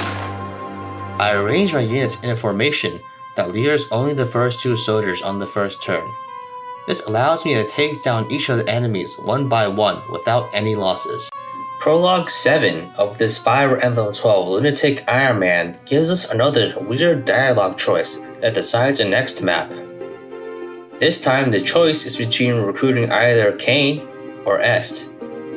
This time, I decided to choose Kane's map because it is much easier to funnel XP than Chris there. Chris is quite strong by this point, so I can just park him on the fort without thinking too hard. I blocked the eastern fort with Sita to stop a Pegasus Knight reinforcement. I cleared the map, and by the end of the chapter, I have gotten Chris a level 10, and he has 18 defense. Chris's reputation for breaking the game in half is clearly well deserved. Prologue 8 of this Fire Emblem 12 Lunatic Iron Yeah, the prologue really drags in this game. It really Man, does. it's perhaps one of the Takes most a difficult while. maps in the entire game. It features cramped spaces, powerful enemies, weak player units, and area-based enemy aggression. Moving below this line will result in nearly every enemy attacking you all at once. Using aggressive turtling strategies, I managed to make it to the last group without any casualties. But then, I decided to use Kane as a guided missile to hit Katarina and lure the last five. Wait a second. What are these? Are these automatically generated chapters? Huh. These are automatically generated chapters that don't. And 2 to 4 Oh, they don't quite really work, actually. Retaliation, Cecile, Ryan, and units and area-based enemy aggression. Moving below this line will result in nearly every enemy attacking you all at once. Using aggressive turtling strategies, I managed to make it to the last group without any casualties. But then, I decided to use Kane as a guided missile to hit Katarina and lure the last 5 enemies into rage. Yeah, I don't have normal timestamps, so these are automatically generated. I don't know why. But like these aren't ones I made. They're just here. Anyway. After he gets vaporized in retaliation, Cecile, Ryan, and Merrick suffer similar fates for the greater good. I make it out of the prologue with 5 losses, but I am otherwise intact. Chapter 1 of this lunatic Iron Man sees all of our defeated comrades revive with a dark necromantic spell. However, because the Altaian army lacks health insurance, we are charged a fee of 1,000 gold per loss, so we begin with only 5,000 gold. I use this gold to buy 2 Draco shields and give them to Chris, who will be doing most of the work for the early game. I gave myself all of the DLC items and decided to hold off on using the growth or bond drop for the time being. I make sure to recruit Marisha, a cleric whose main personality traits include lusting after a serial killer and being able to use a hammer and staff. After being fatally wounded, Cecile, Luke, and Roderick notice several person-shaped holes in the ground. They recognize on an instinctual level that these holes are made for them, and they crawl inside, never to be seen again. After witnessing this bizarre sight, Marth triggers Lawrence's self-destruct sequence by talking to him. Chapter 2 of this lunatic Iron Man introduces replacement units and also time travel. The How's Everyone feature operates on real time and can be done for some pretty useful rewards, such as free items and bonus XP. If you mess with your system clock, you can greatly accelerate this process. Note that you cannot get any gold or level ups from this feature. Replacement units are generic characters with low stats given to you to fill your roster if you have lost too many units. In Fire Emblem 12, they are generally quite weak. I think a Fire Emblem 12 generic run might be reasonable on lower difficulties. I might try that at some point. Just like maybe on normal or hard mode, I just go with like I just fight with only generics. That might be fun. In this chapter, we get 2 replacement units and also recruit Catcher and Cord, who are pretty good units that can be used for triangle attack shenanigans. As they confront the first wave of enemy archers and Spoiler alert, I never get to use a triangle attack in this entire series. Cavaliers. Hopefully next time, maybe. Next time I play this game, maybe it'll work. Who knows? I feel charitable enough to recruit Warren. Continuing my generous streak, I proceed to donate Warren, Drought, Gordon, Ryan, Uno, and Dua's Body is the Science. Chapter 3 of this lunatic Iron Man features Pala, one of the best units in the game because of her early joining time, superb bases, and excellent growths. She's even a part of the Pala Catcher X triangle attack that can be useful for taking down Medius. In lunatic difficulty, keeping Pala alive is fairly complicated because she starts deep in enemy lines. In order to ensure her safety, you must lure a squad of Draco Knights south by sending someone to the west, and then... Ah, fuck, I forgot to move her. That wasn't in the plan. Yeah, it actually wasn't. I wanted Pala alive, but she died on accident. Yeah, it happened. Anyway, so Pala's dead. In the meantime, Chris marches out into the sea to fight Draco Knights and becomes Sail. He gets to level 20 and promotes into a Berserker. I kill Mathis and recruit Julian and Board. Now that the White Wing Triangle attack is impossible, the Cord Board Barsh Triangle attack will likely be the next goal for my roster. Chapter 3X of this lunatic Iron Man is a guidance chapter. In Fire Emblem 12, instead of a death requirement, there are alternative objectives or turn count requirements depending on the difficulty. In Lunatic mode, Chapter 3X's requirements are to either complete the prologue without deaths or to beat Chapter 3 in under 38 turns. It seems I have unintentionally met the turn count requirement. In this chapter, the assassin Clarice is hunting down all of Marth's allies in the War of Shadows, meaning that she is trying to steal my job. They took our jobs. That will not do. These assassins will also be added to my list. This chapter features Riss, but I just leave him to die and instead focus on pumping more XP into Chris. Riss's demise sadly means that we will not have the option to shave Chris's head. A truly disastrous loss. Yeah, if Riss dies here, they just don't acknowledge the fact that he's dead. They don't even like in the post map cutscene. They don't care. They just skip that part of the dialogue. Chapter 4 of this lunatic Iron Man features 5 recruitable characters who begin in dire straits.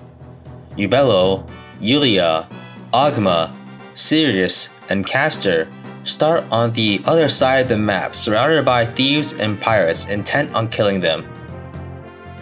If I wanted to save them, I could use Yulia's rescue staff to teleport Chris over to the other side, but nah. All of them die horribly. I once again decide to send Chris to fight everything on the map, but a few enemies slip through, and they one-shot Catria. Well, shit. Yeah, these guys in lunatic difficulties, they're just too strong. Getting your guys one shot is never fun. Chapter 5 of this lunatic Iron Man features Sita, Barst, and the Hammer Staff. We automatically get Sita, who unfortunately is not as good in this game as she was in Fire Emblem 11, because of lack of strong wing spear targets. I said Board or Cord, I don't remember, to recruit Barst so I can complete the set for the Axe Fighter Triangle attack. The map has many fleeing thieves, including Rickard, who I killed to get the VIP card. If I wanted to get the Parthian early and an extra physics staff, I could have rushed straight in with a Paladin Chris.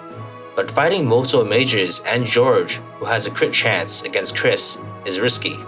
Considering how many things went wrong in recent chapters, I decided to take a safer route by using Draco Knight Chris to fly through the mountains and intercept the thieves without fighting the sniper squad. Using this strategy, I managed to obtain the Hammer Staff safely, and I end the chapter. Chapter 6 of this lunatic Iron Man sees the first serious use of time travel for actual benefit. In the training grounds, you can pay gold to fight an enemy and gain around 30 XP. Since I can accelerate the House Everyone feature, I can get free XP and then level up using the training grounds, effectively allowing me to use it at 1/3 of the usual cost. Here, I used their training bars to a usable level. Yeah, this part is like, this is how I beat it as an Iron Man without being good at the game. You just get levels. As the chapter starts, following Altean military doctrine, I leave Frey and Norn behind as bait and hole up in the treasure room to fight the reinforcements. Unfortunately, how many times did I beat Fire Emblem 12 before I did this run? 0? This is basically like, actually once. I did it once. Yeah, I did do it once. That's how I got footage for the Medius one. Yeah, I only played it once. It felt like zero. It felt like 0 though. I guess by the time I got to this point, it was one time. It was on lunatic difficulty, of course, but like if I played normally, I saved and everything. I get surprised as some enemies have longbows, and they kill Cord, ruining my triangle attack plans forever. To soothe my frustration, I also decided to kill off Board, who is now useless, and also Julian and Sita. Samto shows up with the Star Shard, and I defeat him so I can grab it too. The chapter ends with Marth reflecting on his accomplishments. I skipped chapter 6X since I did not meet the requirements and move on to chapter 7 of this lunatic Iron Man. We start off with Navarre and Fina surrounded by thieves. Navarre isn't that great, but Fina is a useful dancer, so I use a rescue staff to extract her, but she immediately gets eaten by a fire dragon. Navarre dies in the background as I pondered the series of life decisions that led me to this point. Yeah, getting Fina killed by the ambush spawn fire dragon from the cave was a big bro moment. I'm still not sure how I let that happen, but damn. I send Chris north to intercept the fleeing thieves, and in the process, kill Ashram on turn 1. Somehow, he still manages to appear in a cutscene at the start of turn 2 despite being dead. Chris gets surrounded and is slowed down enough that I miss most of the treasure and only barely grab the star shard. Meanwhile, the fire dragon continues to menace me. I grant Erin's wish to die in battle and send her north to offer the dragon a tasty treat. I use the rescue staff on Chris and bring him back south to defend the rest of my squad. As the chapter ends, I buy as many hand axes and javelins as I reasonably can. Chapter 8 of this lunatic Iron Man features Hardin, who is invincible because of the Dark Sphere and his loveless marriage. Despite what the cutscenes say, he will never actually go after you in this map, meaning you can turtle to our heart's content. Yeah, it's Inselper Hardin. That's not even a good pun, let alone a joke. Inselper doesn't quite work actually. Never mind. In the battle preps, I train Barst in the hyperbolic time chamber and promote him into a berserker. At the beginning of the chapter, we get Kane, who has gotten better from being burned to ashes in the prologue. In a nearby village, we can find Bantu, who is comically awful in this game. I decided to keep Kane, but used Bantu and all the generics I had this chapter as shields to protect my main squad while I trained Bars as much as possible. This results in Roger succumbing to another case of severe axe poisoning. The boss guarding the seize point in this map is George. He managed to escape my wrath in chapter 5. He will once again temporarily dodge fate, since I decided to recruit him to get a more capable disposable unit than standard generics. In chapter 9 of this lunatic Iron Man, we find Kane, a man barely alive. Gentlemen, we can rebuild him. We have the technology. We have the capability to bend the space-time continuum to get him to level 20 at a small discount. Better, faster, stronger. Mostly because of the growth drop, actually. In the chapter, we must consider aggressive Draconites from the north and hero reinforcements from the south. I run away to the east and hole up in the treasury, as is tradition. The boots are distributed to Marth. My next two promotions are Marisha. I really like doing the drip joke every time I use boots or use stat boosters or equip anything. I don't know. It's just something I love doing these days. And Kane. I managed to recruit Minerva, who will be useful in the final map, and Etzel, who the drip will be more useful in the immediate future. As a projectile. Chapter 10 of this lunatic Iron Man starts everybody in range of enemy magical artillery. I decide to counter with artillery of my own, prepping Etzel and George as Draconite guided missiles. I launch Etzel and George at the left Swarm Bishop and take him down. I fight the other one with Chris. George is shot down by anti-air fire and dies. Etzel somehow survives, but I already put him onto the death counter, so I use Rescue to recruit Merrick and send up Wendell to recruit Arlen, and dispose of Wendell shortly afterwards. Normally, at the end of the chapter, you get the silver card for sparing the clerics, but in lunatic mode, your grand reward is a vulnerary, because this game's idea of difficulty is taking fun toys away from you. Chapter 10X of this lunatic Iron Man is a guidance chapter, achieved by sparing at least It's candy coin time. 3 clerics in chapter 10. Not getting the silver card has allowed me to recognize the inherent faults of fiat currency, so I decided to invest into Kane Coin, trademark copyright, a decentralized cryptocurrency stored inside of Kane. I pumped the value of Kane Coin by giving him some stat boosters and by tricking Malice and Dice into investing. I used their blood to cool my crypto mining rig. The legions in this map are a physical manifestation of the price volatility of cryptocurrency and have 17 crit, meaning you can only train high defense units with 17 or more luck here. I try to be cautious, but Kane misses several defense level ups and I make a mistake, resulting in his untimely death after fighting 6 legions in one turn. The value of Kane Coin plummets to 0. All my work and all my money wasted, I decided to abort and leave the chapter by killing the real legion with Chris. That by the way is a reference to Roman history. In Chapter 11 of this lunatic Iron Man, we enter Henri's Way, meaning we will fight dragons for 4 chapters in a row. Normally, in Fire Emblem 12, dragons have 1 range, but in lunatic mode, they have 1-2 range. Honestly, dragons having 1-2 range in lunatic mode is such bullshit. Because now they're strong, high movement, high damage, high speed enemies. Now they can attack from 2 range too. Like that's kind of bullshit. It's pretty fucked up, honestly. Because fuck you. This entire map is a desert, drastically reducing the movement of any ground units. It also has many aggressive flying wyverns with 12 move who are immensely threatening. Currently, I only have 2 combat capable characters, so I huddle everyone else into the corner. Chris intercepts wyverns before they get close, and Barst is on guard duty with a bow. After some close calls, I make it out without any casualties.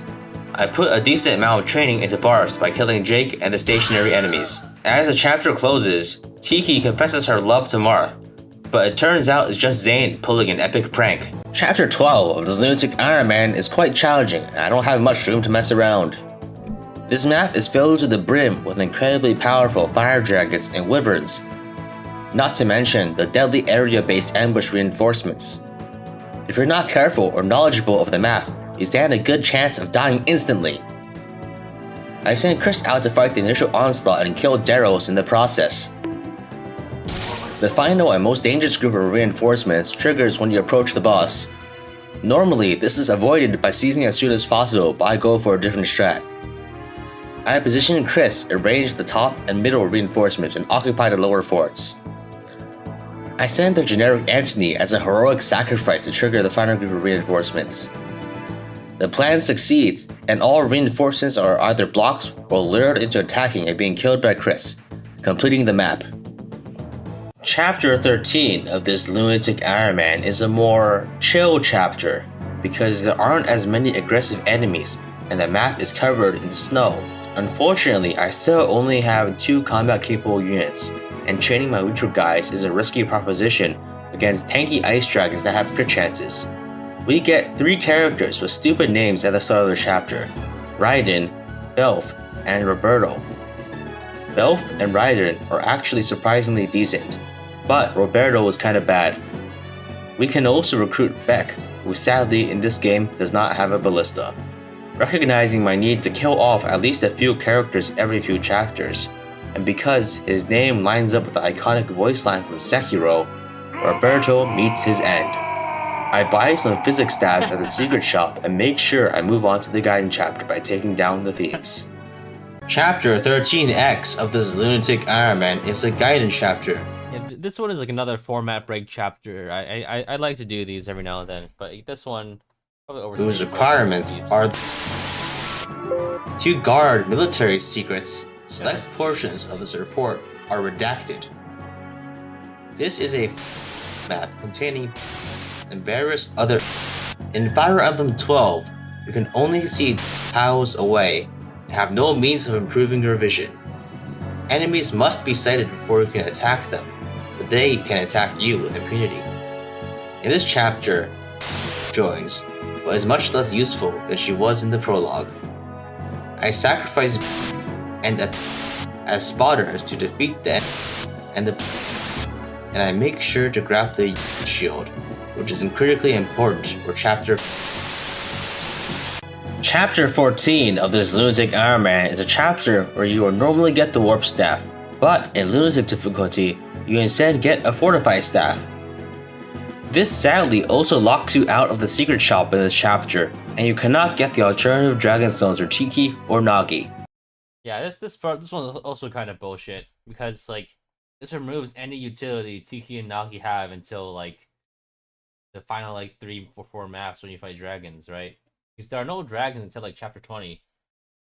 And so if you don't have dragons, you can't use your dragon effectiveness. What's even the point of using them? It also doesn't help that they have such a limited number of weapon uses that you can't even train them properly by fighting enemies. At the start of the chapter, we get Zane, who can copy your units, and who will feature prominently in the next chapter. Zane is the MVP. He kills everything and kills all the people in the arena at a 75% win rate. And that's enough to make a profit.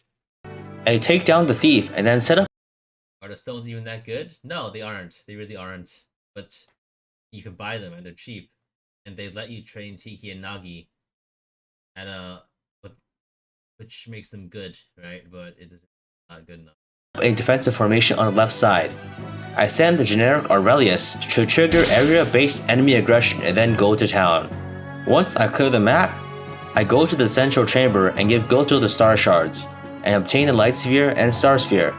All the other chambers open and reinforcements come in for the bottom, and I deal with them using the hallway as a choke point. Finally, I recruit Tiki, who is effective against dragon enemies. This will be fantastic utility against the 0 dragons I will have to fight for the next 7 or so chapters. In chapter 15 of this Lunatic Iron Man, I get infinite gold. This chapter has very strong and numerous reinforcements, but I trick a sniper into body blocking nearly all of them. The Yoke Shield allows Chris to fight the enemy horseman on the right safely. This allows me to eventually pick off everything at my leisure. I recruit Est, kill off Dolph, and accidentally lose Minerva. After clearing the map, I go after the real prize, which is the arena. Normally, in Lunatic difficulty, enemies in the arena are too strong to gain a profit. However, if you use Zane transformed into a capped unit, the matchups you get are much more favorable. I spend 10 hours over 2 days in the arena grinding gold live on stream. I kill Abel and cap out Merrick, Lind, and Arlen by training them with healing staves. By the end of the chapter, I have gained 1 million gold and destroyed the entire Altean economy. Yeah, that took like 10 hours, but it was actually, yeah, it was a huge pain in the ass, but like for those streams, like I just kind of like, you know, I talk philosophy in a way. Not really. In chapter, it's because Zane keeps his default stats for the arena. No, actually, he stays as the unpromoted unit, I think. And just I think enemies cap differently for units that don't have promotions. So like, yeah, it's basically that. I don't know exactly how it works, but it gives him a good win rate. Chapter 16 of this Lunatic Iron Man, we retake Altea Castle. I start by spending 100,000 gold, the entirety of the Altea Knights pension fund, to train Est into a capped unit. I then spend 170,000 gold, a regiment for critical road repair and construction, to max Forge Thoronto. In the chapter, we get Marcellin, who I will keep as bait for the next chapter. I go left and get the Geosphere from the thief. Once the reinforcements spawn, I decide that the best way to fight them is to not fight them at all. I unequip Chris and have him sit at a choke point to break a soldier's weapon. This unarmed soldier gets the other enemies stuck and effectively removes them from the fight. Oh my god, stop bro, I'm stuck! Can you help me? I go room by room, clearing everything, eventually taking down the boss without ever needing to fight the reinforcements. Chapter 16X of this Lunatic Iron Man is a guidance chapter, whose requirements are having a Chris that is at least promoted to level 5, meaning that anyone who plays this game will always get it. I spend 75,000 gold, taken from the Altean charity for feeding hungry orphans, to forge a dragon pike with max might and hit for the endgame. This map has reinforcements, but you can block them by placing units on the forts. The enemies on this map don't get aggressive unless you go past this line.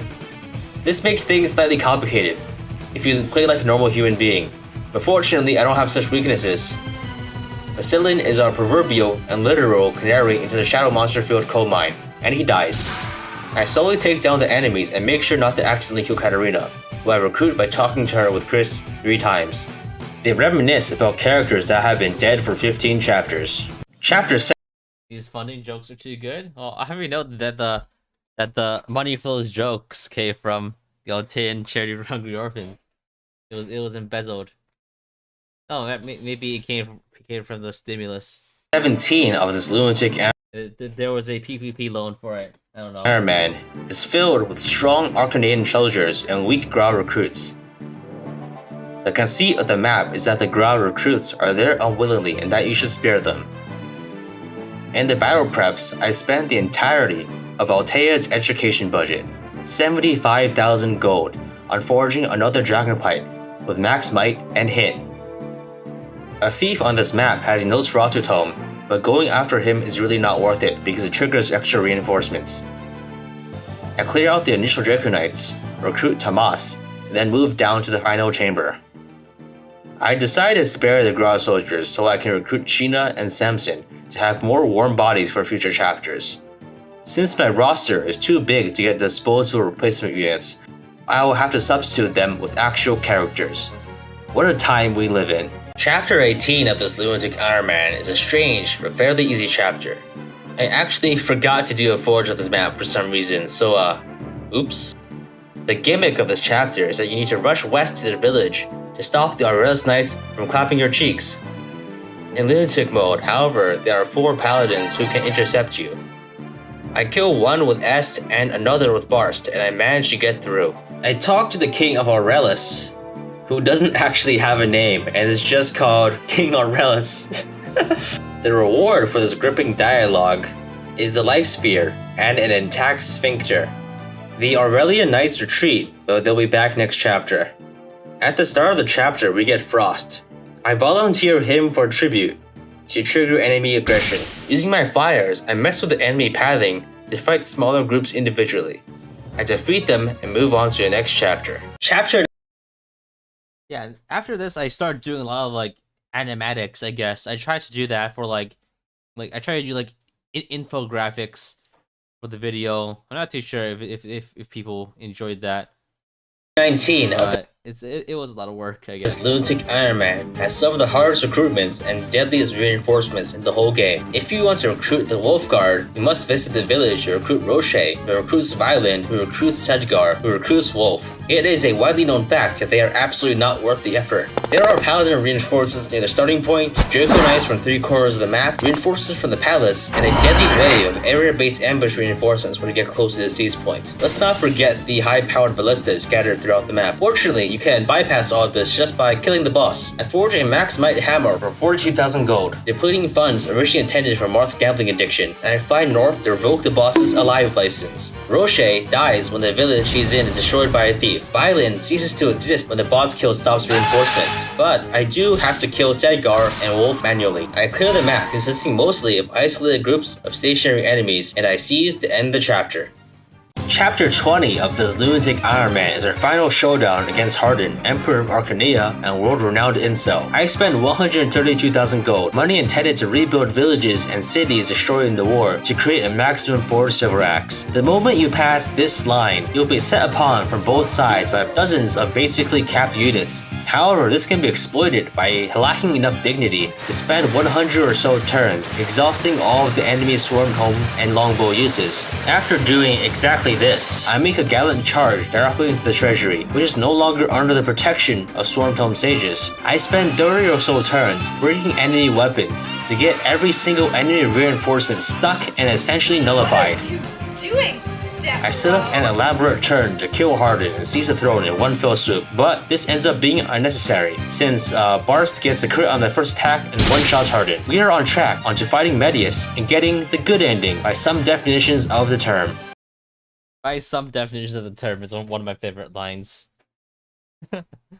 Chapter 21 of this lunatic Iron Man is a breather chapter for the abject hell that are the next 3 maps. I redirect the funding for Altean medical services, spending all 95,000 gold forging a Brave Lance. This map contains the Starlight, which you need to defeat Garnet in Chapter 23. You don't have much time to get it, since these will come in from the upper left. Aside from this, the map's enemies are largely stationary, so I decided to solid snake it up and sneak along the edges to intercept the thieves. To lighten my roster, I use Tomas as bait, and he dies. We get Ymir, and he goes the way of the dinosaurs by being atomized by a meteor crit. I get the Starlight from Michaelis, who recruits himself into the afterlife because Minerva died in Chapter 15. I end the chapter by going to a seedy alleyway, spending 67,000 gold, taking directly from destitute serfs to buy illicit stat boosters from Anna's secret shop. Remember kids, if a suspicious red-haired woman offers you spirit dust, energy drops, or speed wings, just say no. Chapter 22 of this lunatic Iron Man is a brutal chapter with comically powerful reinforcements. In addition to the dragons, there are sorcerers with forged glower tomes that deal 40 damage and ignore resistance. The only way to win is to go as fast as you can. I spend 127,000 gold forging a brave axe, depleting the funds for Mark's body cleanup and disposal crew, making it impossible to hide all the evidence. I give my stat boosters to Tiki to make her into a cat monstrosity that can one-shot dragons. I destroy the enemies in front of me with my forged weapons, using a new staff several times to take out key targets. I make it to the final chamber, which is an absolute mind-wrenching, blind playthrough destroying sadistic hellhole death trap that will result not only in the deaths of your entire team, but also everyone related to you 4 generations above and below. The only way to survive is to seize on the turn to open the door. Fortunately, I came in with a plan. I opened the door, cleared the way with Chris, sacrificed Samson for no reason, moved Mark in, used Anu on Chris to one-shot the boss, and then used Anu on Mark to seize the throne. Man, this one was so dense and full of stuff, so many jokes. Yeah, I'm not gonna go through all of them, but like the 4 generations and all these other it's just too dense. And next one is Fortunately, I came in, used Anu on Chris, lunatic Iron Man. We lure Garneth into the wilderness so we can PK him for his rune scimitar. I spend 62,000 gold forging a Maximite Thoron tome, defunding the Altean Ministry of Truth. Normally in this chapter, you can get a second Hammer staff and also an Alm staff, which can resurrect a character, but they are unavailable in lunatic difficulty. I blast my way through the map with my forged weaponry and stat boosted Manichees, but Medea and Belf tragically lose their lives on the approach to Garneth's Gamer Cave. I have Sheena send Garneth a PM offering to be his RuneScape GF for 10,000 GP. She tells him that they should meet in the wilderness and that he should bring his most valuable items and show them off for a YouTube video. Sheena dies to an unrelated NPC, but Garneth has been successfully lured. I proceed to skill trick Garneth and then jump him, ice barraging and AGS spamming him into oblivion. I loot his body and I get his spade and a rune scimitar. I mean, the falchion. In the final chapter of this lunatic Iron Man, I defeat Medius with the power of capitalism. By this point, I have spent 1 million gold on manufacturing genetically engineered super soldiers and weapons of mass destruction. I have 13 characters left, which is one too many to deploy, so I decide to kill off Katarina in the drill grounds. I spend the last 63,000 of my gold, originally meant for the Altean secret police, to forge one last dragon pike. We will fight Medius, 24 dragons, and 2 to 4 more as ambush spawn reinforcements every turn until the end of time. To avoid this, most people will try to one-turn the chapter by saving the 4 mind control clerics for extra staff actions. But I can only recruit one of them, since Sirius, Minerva, and Julian are already dead. I must instead brute force my way through and fight the dragons head on. I begin by retreating to the bottom and letting the enemies spread themselves out. I then surge forward with a devastating counterattack, wiping out 11 dragons in one turn. I keep pushing until I get into range of Medius. I have Raiden and Est cure Nina, Lena, and Maria of their hypnosis by using the generic medication, which is a bullet to the back of the head. That's actually what happens if your insurance gets denied in America, by the way. Shortly afterwards, the Colonel tells Raiden to turn the game off and he exits the simulation. I then move in for the kill. I have Merrick recruit Ellis and then perform a kamikaze attack with a max force Thoron tome. This devastating uppercut with the invisible hand of the free market crits and deals 75 damage. Medius claps back with a market correction, completely obliterating Merrick's portfolio and extinguishing his life. I recognize now that I have more than enough power to defeat Medius, so I decided to go for the greater victory by winning with fewer people left alive. I will wait one turn, resulting in Ellis and Lynn's deaths from ambush spawn dragons. Arlen, Marisha, Tiki, and Nagi attack Medius for minimal damage and die on the retaliation. I have Marth attack for 0 damage and then deal the final blow with Chris, defeating Medius and beating the game with a mere 96 characters dead and an impressive 5 characters left alive. The maximum number of deaths like 300 something, but it's really hard to do in lunatic difficulty. You gotta do like lower difficulties for that. This concludes my Lunatic Iron Man for Fire Emblem 12, New Mystery of the Emblem, Heroes of Light and Shadow. After nearly It's actually kind of shocking how few generic units I got in this run. Only got like 20, and the number of dead characters actually is kind of the number of dead actual characters is actually really high. 2 months of work and around 40 videos produced, I have beaten the game with a perfect E ranking in speed, survival, and tactics. This was quite the run, utilizing nearly every kind of exploit and cheese strategy possible, and honestly, has been the most fun I've had in Fire Emblem in ages. I eventually plan to revisit the game to do an Iron Man on reverse lunatic difficulty, using other cool things I've learned but never got the chance to use. But at the moment, I would like to let the game rest a little. If you want to see more content like this, please consider subscribing to my YouTube channel or following me on Twitter. If you would like to support the channel, please consider donating to my Patreon or by becoming a channel member. If you have any ideas or perks that will interest you, please let me know in the comments below. Thanks a lot, and please look forward to my future projects. See you in the next one. Yeah, that's it for Fire Emblem 12. That one was a journey. Like, definitely a step up from Fire Emblem 11, I think. And I think I'm pretty tuckered out at the moment. So I think, oh, there's a couple of other little things. There were a couple of videos I released in the middle.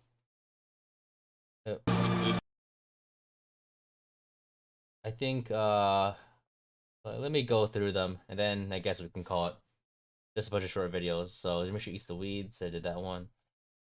There was, POV, there's a recruitable unit in the chapter that you don't want. Yeah. If he dies, he dies. Yeah, this is from Rocky. Here's one from, oh,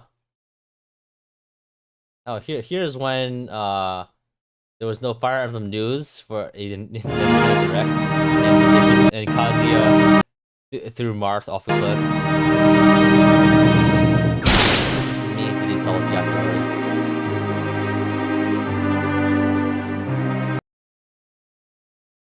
Fuck you from Nintendo. I love it. Here's one about. This is an Invincible joke. Look what they need to mimic a fraction of our power. By the way, this is actually the same footage from my second video from the Amelia, from the POV, like you're trying to use a bad character one. This is the exact same footage. It's from the same video. I just like reused it. Look what they need to mimic a fraction of our power. Okay. What else is there? Oh, I played Dark Deity and I didn't like it. And if you want to know why I didn't like it, here's why. Take a look at the maps for Dark Deity. They've updated some stuff. I don't think it's changed significantly.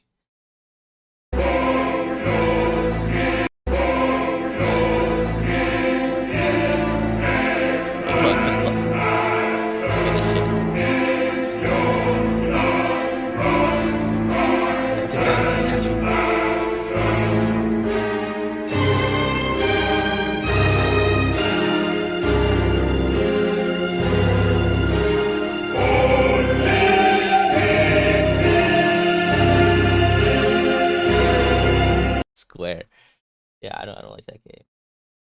Visteria Saga or Dark Deity? Oh, obviously Visteria Saga. It's an actual game.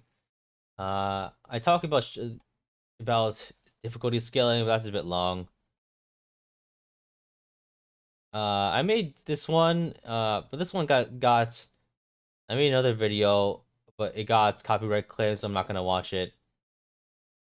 Well, actually, I could watch, but then just like, it's like Fire Emblem games in the player's perspective versus the enemy's perspective. I'll put a link if you want to watch it.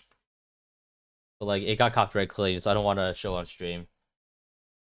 And then right after I beat 11, beat from 12, I start Awakening right away. And then I start making air horn remixes. I guess I'll do that next time. Because I've been reviewing my own stuff for 4 hours, right? I think, and we still have like 6 months left. There's no way I'm finishing all this in like by today. There's still like 4 hours worth of footage left. I think all in all, in this year, I've made maybe like a total of like 8 hours of edited content. God damn, that's quite a bit. Has anyone returned to Dark Deity? Is it better now? I have taken a look at it, but the updates are pretty minimal, and nothing really has changed. But like, I think they're updating some graphics, but like the map design is still the same. They changed some numbers around for the classes, but that was never really the biggest issue. I've been busy. Yeah, I basically made a video every day for like, or streamed. Anyway, that's it for now. Thanks for watching, everyone. See you guys next week when I continue and finish this up for the 1 year Excelblem anniversary.